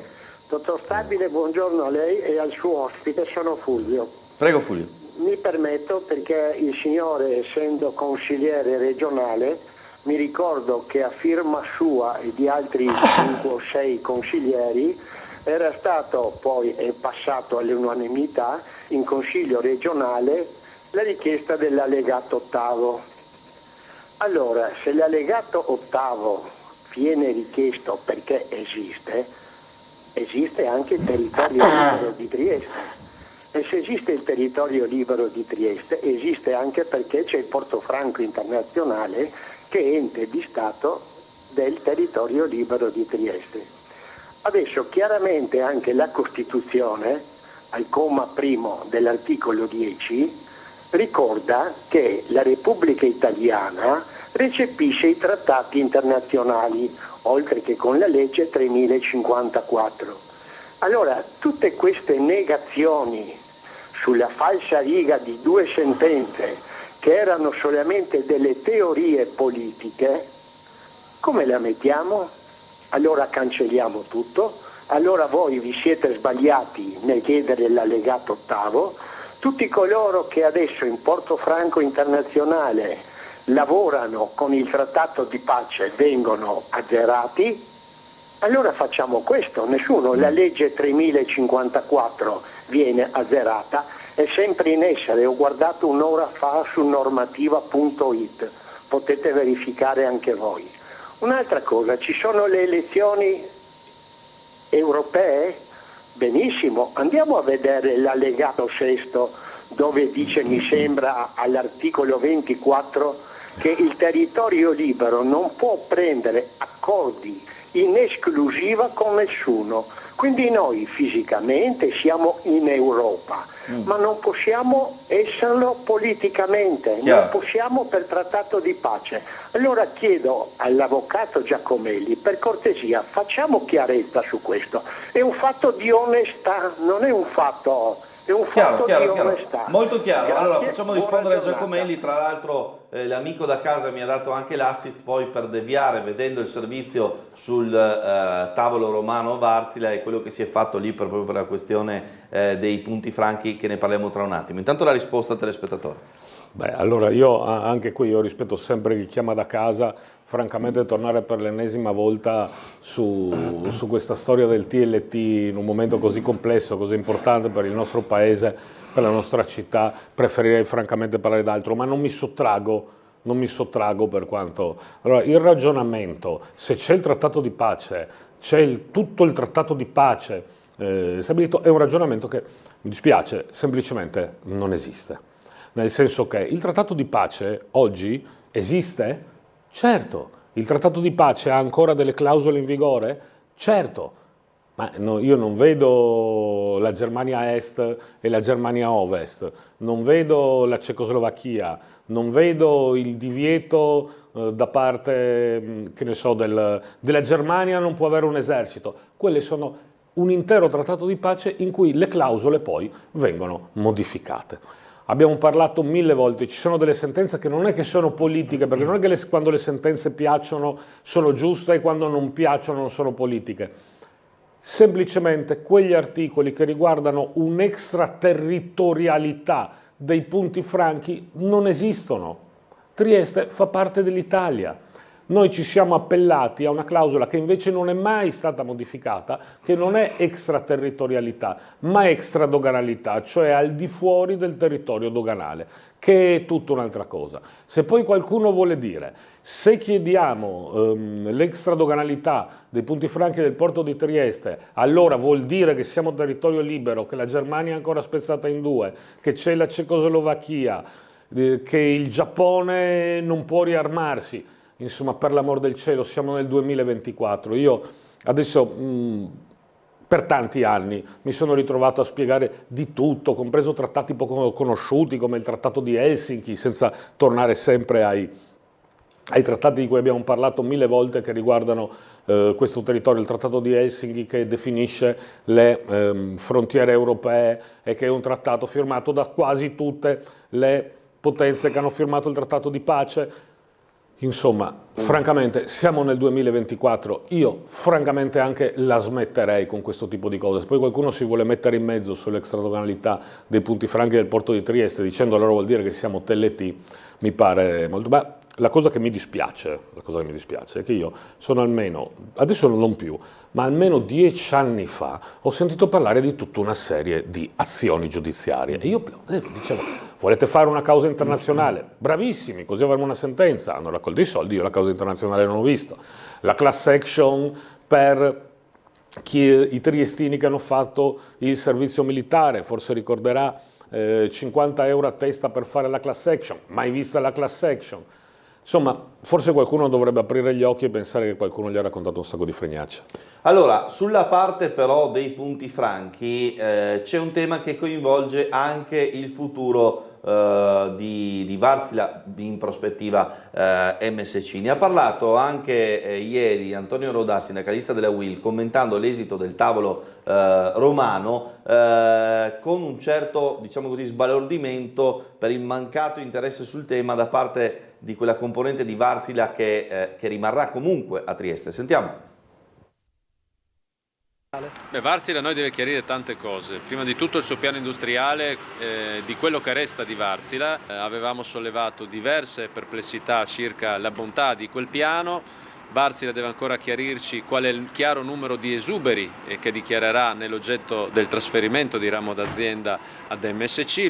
E questo è il nodo ancora aperto sulla vertenza Wärtsilä, che non è stato sciolto nel corso del tavolo nazionale fra azienda, ministero, regione e rappresentanti nazionali dei sindacati. Ancora il numero preciso di esuberi e di conseguenza di effettivi lavoratori che passeranno a MSC per la produzione di carri ferroviari non c'è. Ma non è solo questo a preoccupare i rappresentanti dei lavoratori. Ecco, il fatto che Wärtsilä vada in affitto nelle aree e che comunque, insomma, ad esempio uno strumento come l'extradoganalità non sia stato preso in considerazione, che magari potrebbe rappresentare un elemento di valore aggiunto anche per un progetto industriale di Wärtsilä, rendono, ecco, la visione, almeno che noi possiamo avere in questo momento, del piano industriale di Wärtsilä sicuramente meno solida e con meno elementi che la caratterizzino positivamente.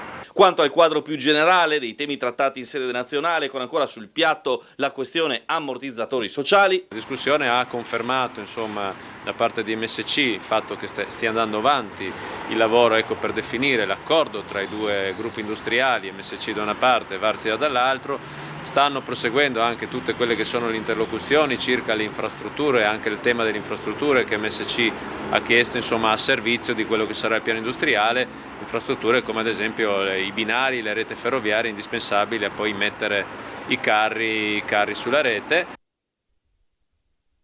Allora, questo è il punto della situazione che abbiamo tracciato ieri, diciamo così, luci ed ombre, e poi ovviamente c'è il lavoro fatto proprio in Consiglio regionale da Fratelli d'Italia sulla questione punti franchi, che ha interesse anche sul sito di Bagnoli della Rosandra. Assolutamente, voglio ricordare che la questione dell'extradoganalità dei punti franchi era dimenticata in un cassetto polveroso della politica, era ricordata ormai soltanto dagli operatori portuali. Nel 2019 per la prima volta mettiamo allo stesso tavolo pubblico, con una richiesta di Fratelli d'Italia, Zeno D'Agostino, il presidente, insieme ai rappresentanti delle dogane, e riapriamo questa questione, che è diventata poi un patrimonio di tutti. Io non ho problemi a dirlo, sono intervenuti anche parlamentari del PD. Credo che un momento molto importante è stato quando il commissario Gentiloni all'epoca ha rifiutato la proposta di una commissione del Senato, e poi un momento centrale è stata proprio la prima finanziaria del governo Meloni, che nel dicembre 22 vede intervenire la nostra parlamentare, la deputata Nicole Matteoni, nonché fondatrice di Fratelli d'Italia a Trieste, che con un ordine del giorno impegna il governo a riconoscere per l'appunto, o meglio a riconoscere, impegna il governo a farsi parte diligente nei confronti dell'Europa per il riconoscimento dell'extradoganalità. Adesso naturalmente MSC dichiara di essere interessata nel subentro sull'area Varsila, proprio anche alla finalità di salvaguardare i lavoratori, di essere molto interessata all'extradoganalità. Proprio in virtù dell'ordine del giorno Matteoni, a quel punto la sottosegretaria Bergamotto annuncia che è intenzione del governo procedere in questo senso. È la prima volta che un esponente di un governo, e in questo caso del governo di Giorgia Meloni, dice sì, agiremo. Proprio perché ci sono i tavoli, come Consiglio regionale ho scritto questa mozione per spingere in questa direzione. Devo dire che l'ho voluta far firmare ai capigruppo di tutti i partiti, compreso il Movimento 5 Stelle, il Partito Democratico. È un momento importante perché anche in sede di discussione ha avuto il sostegno del Presidente Fedriga, soprattutto molto importante che tutti gli esponenti del Consiglio regionale non solo l'abbiano votata ma l'abbiano voluta sottoscrivere, per cui tutti l'hanno sottoscritta. Molto importante che l'abbiano sottoscritta anche i consiglieri del Friuli, del Pordenonese, del Goriziano, cioè quindi un riconoscimento che il porto di Trieste è un porto della regione. Questo è uno strumento che potrà essere importante per Trieste, importantissimo per la regione ma per tutto il paese. Ora, senza dilungarsi in questioni giuridiche, fondamentalmente ci sono due strade per arrivarci. La strada che era stata indicata dal Presidente D'Agostino era per l'appunto una notifica in Europa, allo stesso modo in cui l'Italia negli anni 90 notificò, con una semplice notifica all'Europa, Livigno e Campione d'Italia come zone franche extradoganali. Sta emergendo anche una nuova consapevolezza o una nuova strada che è una strada giuridica interna.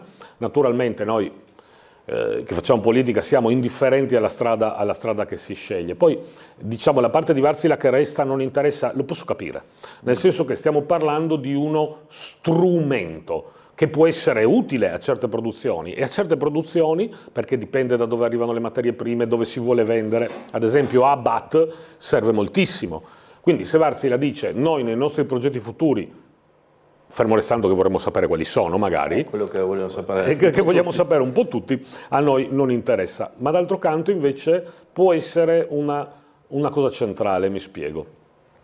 Il porto è un enorme asset, non solo per Trieste, per la regione, per tutto il paese, ma dobbiamo prendere atto di alcune cose.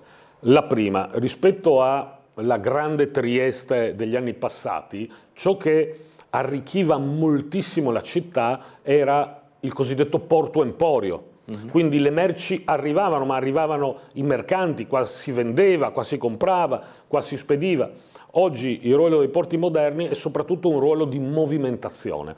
Questo fa sì che questo asset, che resta centrale e fondamentale, ma parlo di tutto il paese perché la porta verso il nord e verso l'est, ecco, c'è una ricchezza che però rispetto agli anni antichi non è che si espande in tutta la città. L'extradoganalità dei punti franchi ci serve a fare manifattura, quindi significa riprendere aziende che sono state all'estero, significa dare posti di lavoro, significa portare nuove imprese, significa un grande allargamento delle possibilità di ricchezza del porto, quindi allargamento su tutta la città. Quindi questo è fondamentale, a qualche produzione può servire, a qualche produzione può servire di meno.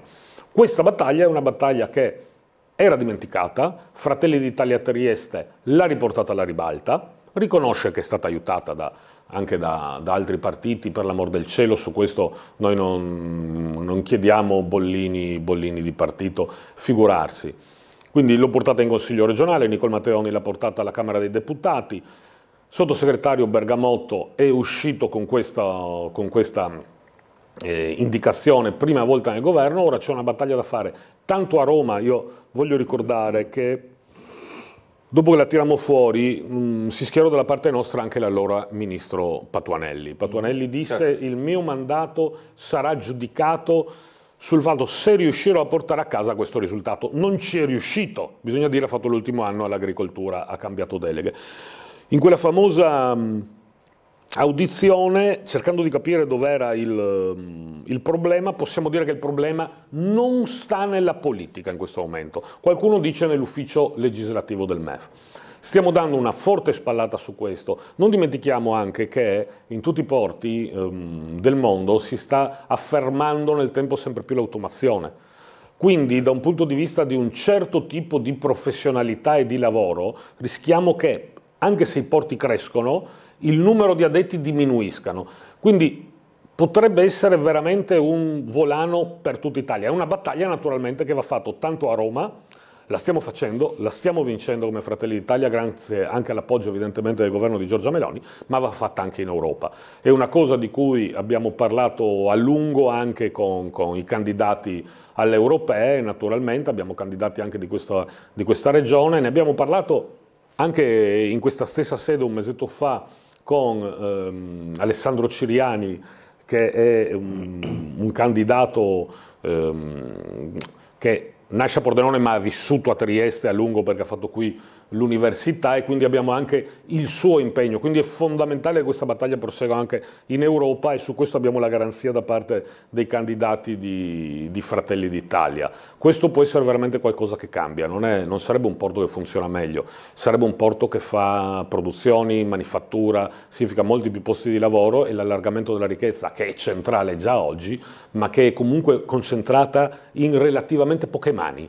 Per ciò che riguarda poche mani che lavorano, non poche mani che si vedono calare dall'alto. Del porto, Giacomelli dice sostanzialmente quello che dice ormai da tempo anche Zeno D'Agostino, cioè è inevitabile quella svolta tecnologica. Avevamo visto 4-5 anni fa le prime immagini di Amburgo, no? Dove l'operatore con il joystick in una sala computer movimentava i container delle navi senza la presenza di persone in banchina. Sembrava fantascienza, ma diventerà realtà, e c'è da dire, se da una parte, come dire, determina un minor numero di lavoratori, dall'altra parte però c'è anche il tema della sicurezza sul lavoro, che nessuno sarà più sotto quel container, quindi come dire c'è anche questo da mettere. Assolutamente, ma per questo voglio allargare. Prima dicevo di Alessandro Ciriani, è una questione centrale. Nel corso degli anni, ad esempio, c'è stata una forte paura, parliamo di 10 anni fa, da parte di ambienti del Friuli o del Pordenonese, perché pensavano che cose come queste sarebbero andate a creare, di fatto, a spostare semplicemente una manifattura che c'è nel Friuli o nel Pordenonese e di portarla a Trieste. Il fatto di essere riusciti a unire in Consiglio regionale non solo tutte le forze politiche, perché ripeto, queste sono battaglie che possono veramente cambiare la città, cioè parliamo veramente di una rivoluzione copernicana, ma anche di aver convinto che oggi in una regione che ha 1.200.000 abitanti, occasioni come queste sono occasioni per tutti. Quindi integrare gli interporti con il porto di Trieste e quindi fare una specie di hub regionale rispetto al porto di Trieste, e ora si sono convinti tutti, cioè non è un caso quando dico che abbiamo la parola di Alessandro Ciriani anche su questo da portare a Bruxelles. Diciamo che la piattaforma logistica non è più quel riquadro di cemento in porto, ma un'area che va da Trieste a Tarvisio sostanzialmente. Assolutamente, no? dopo tanti anni si iniziano a vincere le sfide di rotaia. Pochi sanno che è sempre stato il problema del porto di Trieste, cioè non è un problema del dopoguerra. Nell'ultimo anno di monarchia austro-ungarica senza guerra, quindi l'Austro-Ungheria parliamo del 1913, già il porto di Trieste movimentava metà del tonnellaggio di quello che aveva Genova e un 24esimo del sistema Amburgo-Brema. Cosa si era perso? Si era perso la corsa alle ferrovie. E Trieste era bloccata, diciamo, dalle montagne, quindi le merci arrivavano ma non partivano molto velocemente, quindi è una cosa che risale ai primi del Novecento. Dirò di più, oggi tutti speriamo che la crisi del canale di Suez si risolva.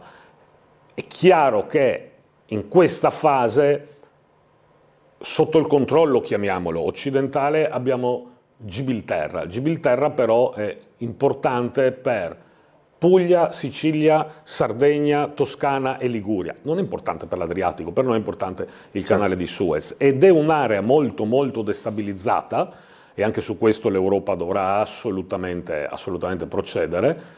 È un'area molto destabilizzata quella del canale di Suez e in questo momento la crisi sul porto di Trieste si sente.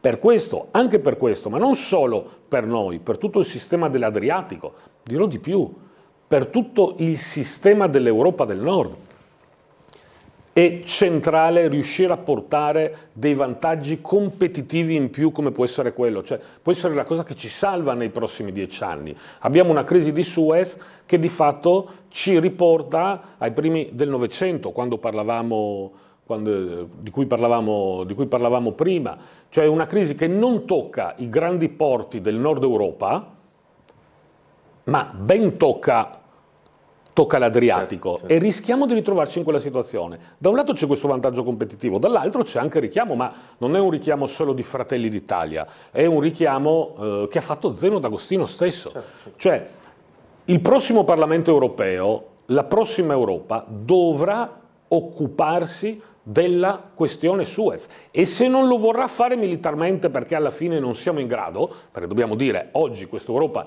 non è in grado di difendersi, oggi dove c'è la crisi di Suez stanno intervenendo fondamentalmente, ma anche in modo blando, gli Stati Uniti e la Gran Bretagna. La stessa Gran Bretagna uno potrebbe dire anche ma che gli frega di Suez, tanto hanno un altro tipo di commercio. Lo stesso Zeno D'Agostino dice bisogna occuparsene e se non possiamo occuparcene militarmente è chiaro che l'Europa deve prendere atto, e questo è uno dei punti centrali che riguarda il programma di Fratelli d'Italia Trieste, ma diciamo tutto il Fratelli d'Italia del Nord-Est.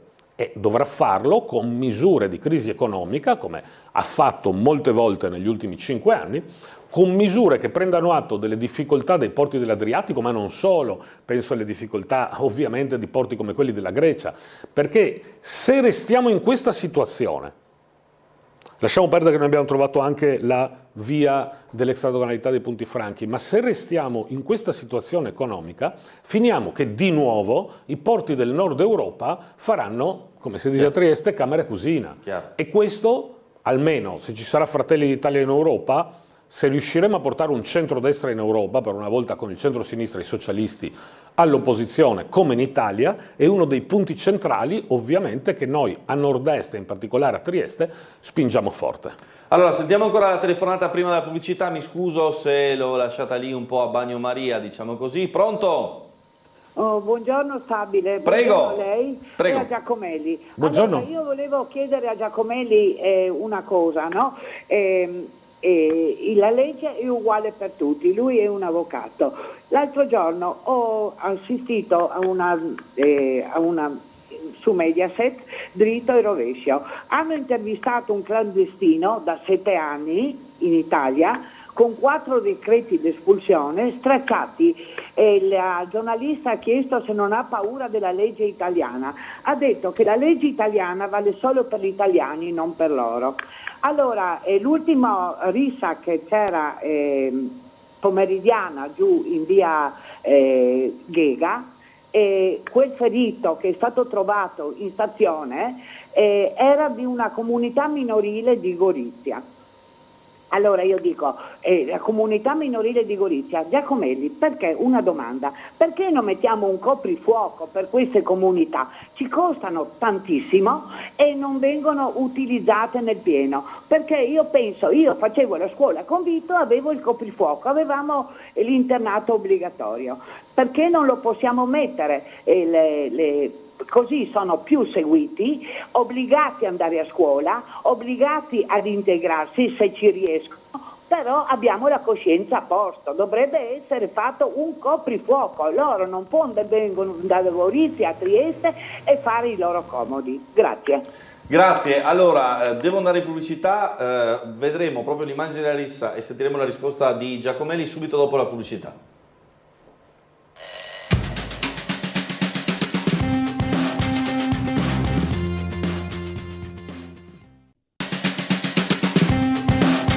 Scusa, un poco di buono. Allora, bentrovati in studio in diretta, Sveglia Trieste con noi Claudio Giacomelli, capogruppo in Consiglio regionale di Fratelli d'Italia. Parlavamo poco fa della questione dei minori stranieri non accompagnati, delle risse in centro città. Allora andiamo a rivedere proprio l'episodio di cui ci parlava la telespettatrice qualche istante fa, accaduto domenica scorsa all'angolo tra via Trento e via della Geppa, l'ennesimo episodio. Non si tratta del caso di specie, ma del fatto che si tratta dell'ennesimo episodio di violenza, risse, rapine che si sono verificate negli ultimi 2-3 mesi a Trieste, questa in particolare ripresa tra l'altro a distanza ravvicinata. 10, forse addirittura 15 giovani stranieri, mani addosso e coltelli a serramanico estratti dalle tasche. Un parapiglia che ha lasciato senza parole i passanti, molti dei quali se la sono data a gambe. Poi l'arrivo delle volanti della questura, sirene spiegate e il fuggi generale. E reso conto dell'ennesima rissa fra giovani stranieri a Trieste, l'ennesimo episodio violento avvenuto stavolta nel tardo pomeriggio di domenica 13 maggio. Teatro dell'episodio il marciapiede all'angolo fra via Trento e via Geppa, con i protagonisti della zuffa che sono finiti anche più volte in strada tra uno spintone e un pugno, con l'evidente pericolo di essere investiti. Sul posto sono arrivati anche i sanitari del 118 che in un primo momento non hanno trovato nessuno da assistere nonostante le evidenti tracce di sangue sull'asfalto. Poco dopo sono stati deviati nella vicina via Flavio Gioia, dove è stato trovato ormai senza forze e con gli indumenti zuppi di sangue un 17enne pakistano che aveva appena subito una coltellata sotto l'ascella, un punto sensibile che in caso di fendente profondo rischia di poter interessare i polmoni. Il giovane, ospite di una struttura di accoglienza per minori a Gorizia, è stato trasferito in codice giallo all'ospedale di Cattinara. La sua testimonianza è risultata cruciale per ricostruire l'accaduto. Il ragazzo sostiene di essere stato preso di mira da connazionali, al momento però nessuno di questi è stato rintracciato. La zona era stata teatro di altri episodi analoghi, fra cui un'aggressione a colpi di catena. Al momento il movente dell'episodio violento non è chiaro. Allora Giacomelli, come dicevamo, non è il singolo episodio, ma il ripetersi di un determinato tipo di fenomeno che poi a un certo punto crea allarme sociale, crea preoccupazione nei cittadini. Assolutamente sì, e qua occorre essere chiari perché non si può prendere in giro nessuno. In questo momento la normativa attuale e il sistema giudiziario non sono adatti, non sono in grado di bloccare questo tipo di fenomeno. Noi non ci togliamo dalle nostre responsabilità. Sappiamo che Giorgia Meloni governa da 1 anno e mezzo e in 1 anno e mezzo non siamo riusciti a smontare tutto un sistema che 10 anni di sinistra ci ha portato. Abbiamo un sistema giudiziario minorile perché vi dirò che per certi versi è più preoccupante la questione dei minori stranieri e di quello che succede in strada rispetto a quella degli adulti. Anche perché rispetto agli adulti, per la prima volta dopo non so quanti anni, salvo Covid, per la prima volta, ne ha dato atto il Ministero degli Interni del governo Meloni, siamo riusciti a iniziare a bloccare un poco la rotta balcanica. Abbiamo in questo periodo, da ottobre ad oggi, rispetto all'ottobre fino al maggio dell'anno precedente, dimezzato la rotta balcanica, perché sono dimezzati gli arrivi, respinti dove nello stesso periodo erano state respinte 40 persone, sono state respinte più di 1000 persone, per la prima volta 100 arresti, di cui 65 solo di mercanti di schiavi di fatto, di mercanti di povera gente arrestati, sono arrivati fino in Ungheria a bloccare le persone. In questo confine comincia a essere considerato un po' più pericoloso per questi criminali, che infatti gli ultimi arresti, che c'è stato anche l'accordo Italia-Romania, cercavano di passare per Tarvisio e non per Trieste, quindi per la prima volta dopo 10 anni iniziamo a vedere dei risultati. Anche il la sospensione di Schengen con i militari, che io per primo dicevo, ma noi abbiamo un confine talmente ampio, talmente boscoso, che sarà difficile. Invece la cosa sta funzionando perché i numeri dicono che si è dimezzato. Gli arrivi sono dimezzati, però dobbiamo far conto con quelli che sono già qua. Ormai, per ciò che riguarda gli adulti, abbiamo un carcere del Coroneo strapieno, Normalmente già il carcere di Trieste stava sul 50% di stranieri, 51% di stranieri, pur avendo una popolazione straniera che era stimata sempre a seconda dell'anno tra l'8 e il 10%. Non ho i dati aggiornati, ma francamente dalle ultime visite penso che ormai siamo abbondantemente sul 60%, perché c'è anche un problema serio di traffico di droga. Quindi ci stiamo naturalmente provando, vediamo i primi risultati, ma dobbiamo fare i conti con quelli che sono già qua. Quelli che sono già qua dopo 10 anni che non si metteva un poliziotto, una forza dell'ordine sul confine come si doveva. Quindi stiamo bloccando i nuovi arrivi, però dobbiamo fare i conti di quelli che sono già qua. Per ciò che riguarda, e ringrazierò sempre le forze dell'ordine per il lavoro che fanno, le forze dell'ordine riescono spessissimo a identificare qua a Trieste nelle prime 24-48 ore gli autori di determinati fatti. I maggiorenni vengono bloccati, abbiamo un serissimo problema con i minorenni. Noi abbiamo un sistema, io quando ero giovane ho fatto molto tribunale dei minorenni come avvocato, devo dire che o il reato è gravissimo o nel sistema giudiziario italiano un minorenne non gli accadono mai delle pene realmente afflittive, se proprio non ha fatto cose gravissime, stupri o cose simili. Parliamo quindi di perdono giudiziale, irrilevanza del fatto. Tutto questo sistema non è stato pensato per una situazione come quella che abbiamo visto in televisione. Abbiamo un problema quindi certamente di leggi minorili, prima sentivo coprifuoco, non possiamo. E se anche lo facessimo da un punto di vista normativo, senz'altro arriverebbe un giudice che ci direbbe che tutto ciò è anticostituzionale e casserebbe. Io voglio ricordare, perché esistono anche, e qui io non faccio polemica con i magistrati, non è nella mia natura, non è nella mia professione, ma esistono alcuni magistrati che oggettivamente hanno una visione che ci impedirà sempre di bloccare determinati fenomeni. Parlo di tutte sentenze che non sono avvenute a Trieste. Voglio ricordare la Cassazione che sancisce con sentenza ormai non impugnabile che Carola Rackete, ad esempio, poteva sfondare il blocco della Guardia di Finanza, il che ha chiuso le porte per sempre sul blocco navale, così dico anche a chi ci chiede sempre ma il blocco navale non si può fare.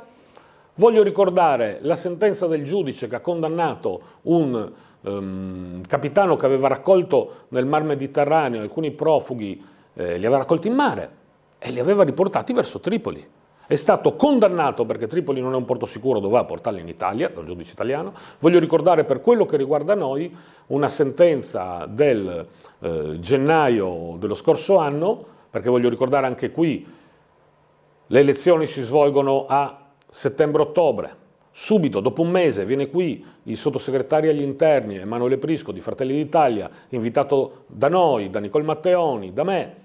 Viene, rimettiamo le riammissioni, poco dopo arriva una sentenza del Tribunale di Roma, cioè le riammissioni in cui non è che prendiamo il migrante e lo rimandiamo in Pakistan, ma all'epoca in quello che era il primo paese Schengen d'entrata.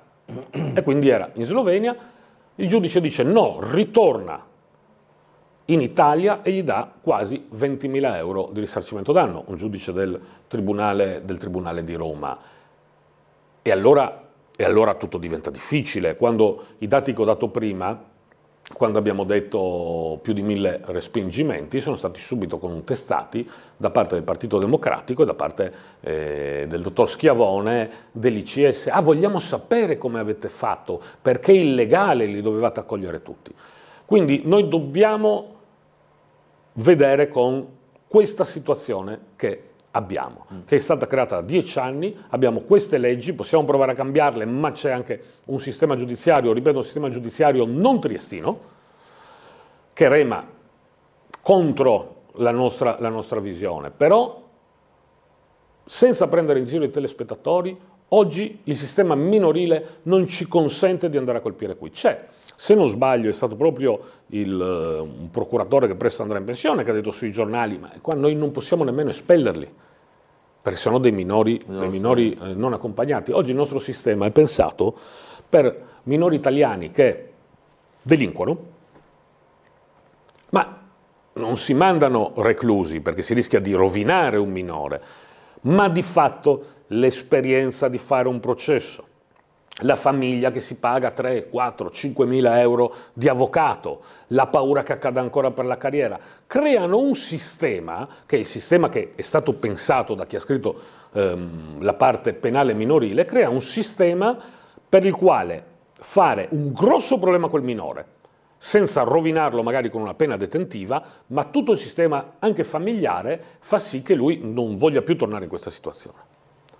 Se sono minori stranieri non accompagnati, l'avvocato non se lo pagano, ne hanno la famiglia che lo paga, c'è il gratuito patrocinio. Non gli succede niente, tornano in strada, io non credo a memoria d'uomo che se non c'è scappato il morto ci sia stata in Italia una misura restrittiva a un minore per rissa. Quindi in questo momento la grande preoccupazione è proprio questa. Proprio giovedì sono stato nel Goriziano, ho incontrato il sottosegretario agli interni Wanda Ferro, gli abbiamo presentato questa situazione, lei ne è conscia, i sindaci di tutta Italia chiedono anche un'altra cosa. Mentre i richiedenti asilo sono una competenza statale, i minori non accompagnati sono una competenza comunale. Ecco, anche questo andrebbe cambiato. Il sottosegretario Wanda Ferro agli interni conosceva la situazione che gli ho rappresentato. I sindaci un po' di tutta Italia lo stanno chiedendo, perché in questa fase è molto difficile. Ci vorranno gli strumenti per vedere che siano anche realmente minorenni, però sia chiaro, pian pianino noi non siamo ancora soddisfatti, come ha detto Giorgia Meloni, di quello che siamo riusciti a fare, anche se sappiamo che ci dobbiamo scontrare con un sistema creato in 10 anni di sinistra. Per la prima volta vediamo dei risultati. Per la prima volta gli sbarchi della Tunisia, con tutti gli accordi che ha fatto Giorgia Meloni, tutte le sue visite in Nord Africa, sta partendo l'accordo con l'Albania, sappiamo, per il centro in cui i migranti italiani verranno tenuti in Albania, in un centro in attesa delle pratiche d'asilo che verranno fatte in video. Cioè, stiamo ottenendo dei risultati, abbiamo un meno 60% degli arrivi dalla Tunisia, ripeto, un meno 50% sugli arrivi della rotta balcanica. Però sono passati 10 anni e adesso non è solo un problema di chi ci viene in casa, il problema è che in casa il problema ce l'abbiamo già. Allora, prima prossima telefonata c'è anche la vignetta del nostro Marco Englaro che arriva puntualmente ogni mattina, che insomma ci mette un po' di ironia, ma quelli trova e che dà un foglio de via, sì, la volta dopo che dà il foglio de via via, dopo quel de via via via e dopo quel de ancora qua te sono. Insomma, cioè... Sì, questo anche, a me riesce... anche la battuta. Sì, anche se mi riesce veramente difficile a sorridere, come triestino, come padre di 2 figli. Anche qua occorrono gli accordi bilaterali. Accordi bilaterali, quando si spelle qualcuno, sono necessari perché sennò semplicemente il paese di provenienza non se li riprende. Sono necessari, anche qua l'Italia ci ha messo 10 anni, ma Giorgia Meloni è veramente una donna eccezionale, nemmeno lei ha la bacchetta magica. Vediamo i primi risultati sugli arrivi, adesso abbiamo un serio problema all'interno, mi riesce difficile sorridere. Il tema è che, per esempio, non so, mi viene da dire, se si tratta di Pakistan e Afghanistan, l'accordo bilaterale, come dire, dura pensare che se li riprendano, quindi devi trovare da strada. Assolutamente, Pakistan e Afghanistan vengono più propriamente i richiedenti asilo, quello di cui vediamo molto sono... che non sono migranti, cioè non sono richiedenti asilo, sono immigrati irregolari, quelli che si dovrebbero buttare fuori, foglio di via, questi scompaiono. Un altro dei sistemi che ci siamo ritrovati da decenni e che stiamo cercando di lavorare. Io questo dico. Allora, ci si ricordi però una cosa, sì. Almeno noi ci stiamo provando i primi risultati in arrivi stiamo arrivando, quindi il problema ormai è quello che abbiamo già, che sono già arrivati prima che arrivasse il governo di Giorgia Meloni. Però una cosa è giusta dirla, perché poi io veramente sono uno che resta molto calmo perché la politica è calma, ma certe volte veramente mi viene a mettermi le mani nei capelli ed arrabbiarmi moltissimo, e soprattutto quando vedo i politici del PD che dicono non sapete gestire la cosa, una cosa che loro hanno creato. Ma sia chiaro una fondamentale differenza. Noi stiamo cercando di chiudere, abbiamo fatto tutto quello che vorremmo? No, non ci siamo ancora riusciti. In 1 anno e mezzo non siamo riusciti ancora a fare tutto quello che vorremmo. Ma si ricordino i cittadini che dall'altra parte c'è chi vuole aprire di più. Perché quando c'è stata l'ultima finanziaria regionale, quando noi stavamo a parlare di punti franchi, extradoganalità. Qualcuno, in particolare una consigliera di adesso Trieste che è entrata con Morettuzzo, ha proposto che i fondi per la sicurezza, in parte capitale, cioè investimento, 400.000 euro, fossero usati per creare uno o più nuovi centri d'accoglienza a Trieste. Quindi io non accetto critiche dal PD che dice non siete riusciti a bloccare abbastanza, perché abbiamo bloccato, abbiamo dimezzato, ma quantomeno vogliamo continuare. Loro ci criticano contemporaneamente, votano, e su questo non fanno le conferenze stampa, votano in finanziaria regionale, c'è la carta, di aprire uno o più centri d'accoglienza, quindi loro vogliono ancora di più allargare. Io ho fatto una sfida al Partito Democratico, visto che i consiglieri Russo e Cosolini hanno votato a favore di questo documento, io gli ho fatto la sfida di dire, dite pubblicamente dove li vorreste fare. Abbiamo capito che uno lo vogliono fare in via Flavio Gioia e l'altro uno o più, perché almeno ci sia trasparenza. Se devono avere un nuovo centro d'accoglienza i cittadini di Valmaura, ditelo. Ditelo se sarà a San Giovanni, ditelo se sarà a Borgo San Sergio, ditelo se sarà a Valtura, però queste cose non le fanno solo le conferenze stampa contro Giorgia Meloni. Telefonata da casa, pronto? Sì, buongiorno Stabile, sì, sarebbe il caso che forse qualche volta chi è a casa possa intervenire puntualmente, perché adesso bisognerebbe richiamare i consiglieri Giacomelli su diversi punti. Allora partiamo con poi la parte del porto. Allora io volevo ricordare al signor Giacomelli che il merito non è solo che del centrodestra, il merito del porto è cominciato nel 2014 quando il senatore Russo ha fatto passare quel famoso decreto in Senato per la parte diciamo delle zone franche, e qua dobbiamo dargli atto. Poi è arrivato Somariva a Trieste, e io non sono di sinistra e non credere che sono di sinistra, non ho mai votato a sinistra. Poi c'era la Serracchiani che ha portato assieme a Somariva D'Agostino, e nel frattempo il professore presidente Boruso dell'Interporto, d'accordo con D'Agostino e d'accordo con la eccellente zona industriale, ha chiesto anche il capannone per avere un ulteriore punto alla Vattila, e così pure anche un punto franco per l'Interporto di Cervignano. Perciò diciamo che tutto questo sviluppo del porto è stato messo su, volente o non volente, dalla parte sinistra di quelli che governavano all'epoca sia la regione e sia l'autorità portuale. Dopodiché il grande sviluppo dobbiamo riconoscerlo alla Vita Parisi, ai Summer, al Trieste Marine Termine, all'Adria Ferrovie, che formano tutti questi che hanno incrementato questo lavoro, e certamente la politica non ha contato tanto. E allora a Trieste si dice chi se loda si imbroda. Per questo quanto riguarda diciamo la parte del porto. Per quanto riguarda la parte dei ragazzi che dice non vengono, non passano, abbiamo fermato gli extracomunitari. Ma a me, che leggo anche i giornali di Sicilia, della Calabria e su internet, vedo che sono continuamente che arrivano ogni giorno, soltanto che c'è l'ordine tassativo di non darlo più in mano alla stampa. Una volta aprivi i telegiornali erano arrivati 500, 700, 600, di nascondere cose. Trieste è la conferma. Trieste, come in questo ultimo anno e mezzo, non abbiamo mai avuto tanti problemi, e problemi grossi. Allora io dico anche un'altra cosa, che ormai in regione siete da 7 anni, ma perché chi era il preposto per la sicurezza, oltre che il questore che sapeva benissimo il prefetto e il sindaco che dovrebbe essere la città, non avete chiesto l'aiuto prima a Roma? Chiaro, facciamo rispondere a Giacomelli, molto chiara la domanda del nostro telespettatore. Rispondo la prima, io credo che il telespettatore abbia perfettamente ragione in quello che dice, solo che parla di cose di cui io non ho parlato. Io non ho mai parlato dello sviluppo del porto, per il quale io parlavo dell'extradoganalità dei punti franchi.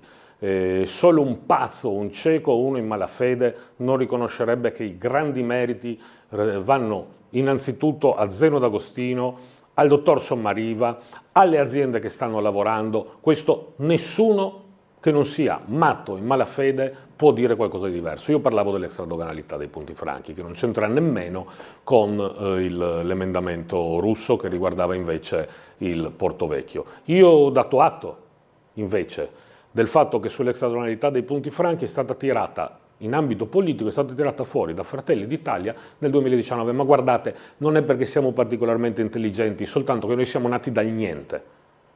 Quando sono entrato nel dicembre 2012, Nicol Matteoni fonda Fratelli d'Italia a Trieste, io entro nel 2013, era l'1,97. Il nostro boom risale un anno prima di quello, perché a Trieste siamo bravi, di quello nazionale al 2021. Quindi semplicemente abbiamo fatto talmente tanta gavetta che siamo abituati ad ascoltare le persone. E quindi da dove nasce l'intuizione di ritirare fuori un argomento che la politica aveva dimenticato? Ho detto la politica, non gli spedizionari, non gli operatori portuali. Da un incontro in cui semplicemente, insieme all'allora presidente degli agenti marittimi, all'attuale presidente di Finest, Alessandro Minon, e più modestamente il sottoscritto, ci siamo ritrovati, noi tre, non eravamo ancora nessuno come Fratelli d'Italia, con questo l'allora presidente degli agenti marittimi, un tavolo di bar e 3 caffè neri. E abbiamo chiesto e l'abbiamo tirato fuori. Dopodiché, come ho dato atto all'inizio, anche il Partito Democratico ha fatto la sua parte, con strumenti a volte che non ho condiviso, ma che comunque mostravano buona fede. Tra quelli citati dal telespettatore manca ad esempio una persona con cui politicamente ho pochissimo a cui spartire, ma a cui do atto di essersi mossa insieme a noi, che è la senatrice Royce. Anche la senatrice Royce si è data molto da fare, non solo l'onorevole Serracchiani. Quindi ci stiamo provando tutti assieme e ho detto il problema non è politico, mi riferivo all'extradoganalità dei punti franchi, non certo alla crescita del porto di Trieste, che parliamoci chiaro, Zeno D'Agostino ovviamente è il massimo artefice, o quantomeno l'artefice che appare di più, perché dietro ci sono anche un lavoro enorme degli spedizionieri, l'ANSI, e non mi metterò a citarle tutte.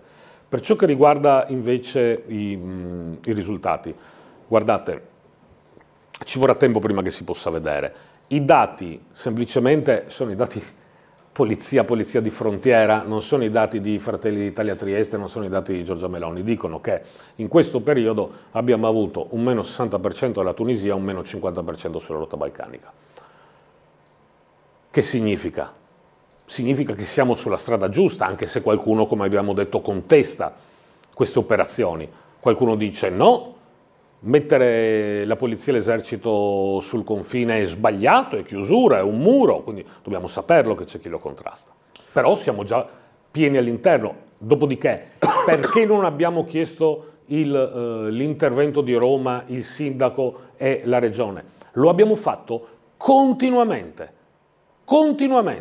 La differenza è che questa volta a Roma c'è qualcuno che ci ascolta. Voglio ricordare che noi di Fratelli d'Italia siamo i primi ad aver tirato fuori la riammissione. Nel 2014, ad esempio, eravamo sotto il consolato sloveno per chiedere questo. Quindi no, l'abbiamo sempre chiesto, solo che stavolta a Roma c'è qualcuno che ci ascolta.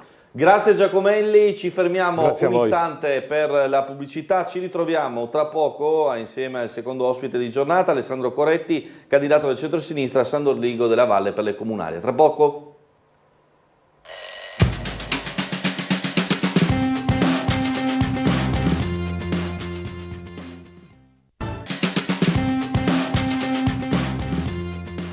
Come anticipato con noi Alessandro Coretti, candidato del centro-sinistra alle elezioni comunali di San Dorligo della Valle e Dolina. Buongiorno e bentrovati innanzitutto. I partiti e le liste che lo sostengono: Patto per Dolina, PD, Partito della Rifondazione Comunista e Slovesca Skupnost. Questa è la coalizione che sostiene Coretti, che già nella presentazione della candidatura di questo mercoledì, se non sbaglio, ha parlato della necessità di una svolta nella partecipazione dei cittadini al lavoro del sindaco della sua giunta. Sì, intanto buongiorno a tutti i telespettatori e telespettatrici di Tele4, dobar dan vsem. Guardi, io ci tengo molto a dire che bisogna fare un salto di qualità. Un salto di qualità vuol dire essere più presenti sul nostro territorio. Ho usato 3 parole: condivisione, presenza e ascolto. Questo è il mio, non può essere uno slogan, ma soprattutto è il mio modo di lavorare, il modo di lavorare che l'ho usato, diciamo, nella mia carriera professionale, nel volontariato, sia nella parte della cultura e del sociale, e lo voglio trasferire anche nella gestione del comune Sessarò eletto candidato, condivisione di idee, presenza sul territorio e ascolto delle persone.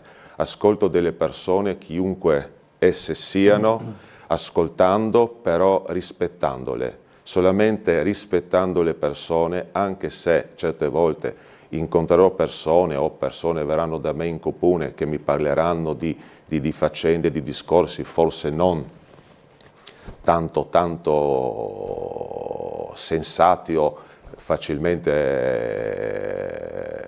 si possa facilmente trovare una soluzione, io vorrò, dico da tutti quanti, li ascolterò tutti quanti e cercherò di trovare una soluzione, rispettando tutti, perché io penso che solamente rispettando le persone hai il tornaconto, le persone cominciano a rispettare di più le istituzioni. C'è un gap impressionante fra le istituzioni e il territorio. Noi lo dobbiamo colmare, io lo voglio colmare, apriremo un ufficio per il pubblico, avremo un sito internet più moderno, avremo la pagina Facebook del sindaco, l'agenda del sindaco online e quello che voglio fare è la costituzione dei tavoli territoriali locali. Sarebbero le circoscrizioni che avete voi a Trieste o in sloveno Rajonski sveti, è una cosa a cui tengo, li voglio i partecipanti, diciamo la gente, la cittadinanza attiva. Io mi ritengo un cittadino attivo prestato alla politica. Voglio includere dentro i rappresentanti dei centri culturali, delle associazioni culturali, associazioni sportive e delle comunelle, perché il nostro territorio è in grossa parte proprietà delle comunelle, e voglio anche includere coloro che non riusciranno ad essere eletti nel Consiglio Comunale. Troppe volte succede che tu hai bisogno di riempire una lista e quindi chiami il tuo amico, uno o l'altro, e dice: ciao, ascolta, mettimi dentro la lista. No, io voglio che quelle persone lì che non verranno votate le voglio includere nei tavoli territoriali locali, farle crescere e fra 5 anni possono diventare un futuro consigliere del nostro comune. Tra l'altro un comune particolare perché da una parte ci sono più piccoli centri, dall'altra parte per esempio ci sono grandi aziende, per esempio il caso Wärtsilä, noi parliamo di Trieste ma in realtà è San Dorigo della Valle d'Olina, BAT è nel vostro territorio e c'è per esempio la coesistenza con la SIOT che da una parte è un'azienda, dall'altra parte c'è anche la questione ambientale, quindi le lancio subito questo tema che è quello di una convivenza con grandi aziende, con i benefici ma anche i problemi collegati. Beh, San Dorigo, il comune di San Dorigo d'Olina è cambiato nettamente, si sta industrializzando, possiamo dire che Trieste, diciamo la zona industriale di Trieste è arrivata anche da noi. Certo, però non è, cioè è così, faccio conto che nel nostro comune tutte le aziende che fanno parte del comune di San Dorigo della Valle, quindi anche le grosse aziende, fatturano 880 milioni di euro. Se tolgo le prime 10, delle quali lei ha citato alcune, ne rimangono 120 milioni. Quei 120 milioni è composto da circa 120 aziende. Cioè io devo pensare a tutti, non posso pensare, cioè i grandi pensano da solo, vanno avanti da sole. Lei ha citato la SIOT, la TAL SIOT, è un'eccellenza. Non possiamo dire, è un'eccellenza nazionale e internazionale che porta profitto, porta lavoro a tutti quanti. Bisogna capire cosa porta a noi porta un po' di altre cose, porta un disagio delle persone, perché veramente, lei è mai stato dalle nostre parti? Sì, beh, insomma, passo spesso e frequento, dopodiché non occorre nemmeno fermarsi a San Dorigo della Valle d'Olina in certi momenti, ma basta passare sul cavalcavia della superstrada per entrare in una cappa di miasmi derivanti da quelli che mi spiegano i vigili del fuoco, spesso dai momenti in cui arriva il famoso petrolio dall'Iran con quelle molecole che si disperdono nell'aria creando una situazione quasi irrespirabile. Io dico solo questo: se queste eccellenze nazionali danno la ricchezza ai propri, diciamo, shareholders, azionisti, devono dare qualcosa anche a noi, non possono dare solo questi odori nauseabondi, devono dare qualcosa. Io ho chiesto durante la conferenza stampa che ho avuto mercoledì, ho chiesto aiuto ai partiti che mi appoggiano e mi stanno appoggiando, ho chiesto di trovare una soluzione per andare a parlare in regione subito per fare un tavolo rotondo per capire cosa si possa fare. Noi in questo momento siamo come comune tagliati fuori da queste decisioni. Io lo capisco, cioè, siamo l'ultimo punta, proprio la punta degli iceberg in questo, però avere un po' di considerazione verso di noi non guasterebbe. Allora, abbiamo una telefonata da casa, pronto, buongiorno? Pronto? Sei in linea? Attualmente a Trieste. Marco, un'informazione. A proposito di questo Re Carneval oggi a Trieste, cosa voi forse lo trasmetterete? No, signora, no, non trasmettiamo, sarà il servizio del TG, più che altro tra le 4 e le 4 e mezza ci sarà un po' di caos viabilistico.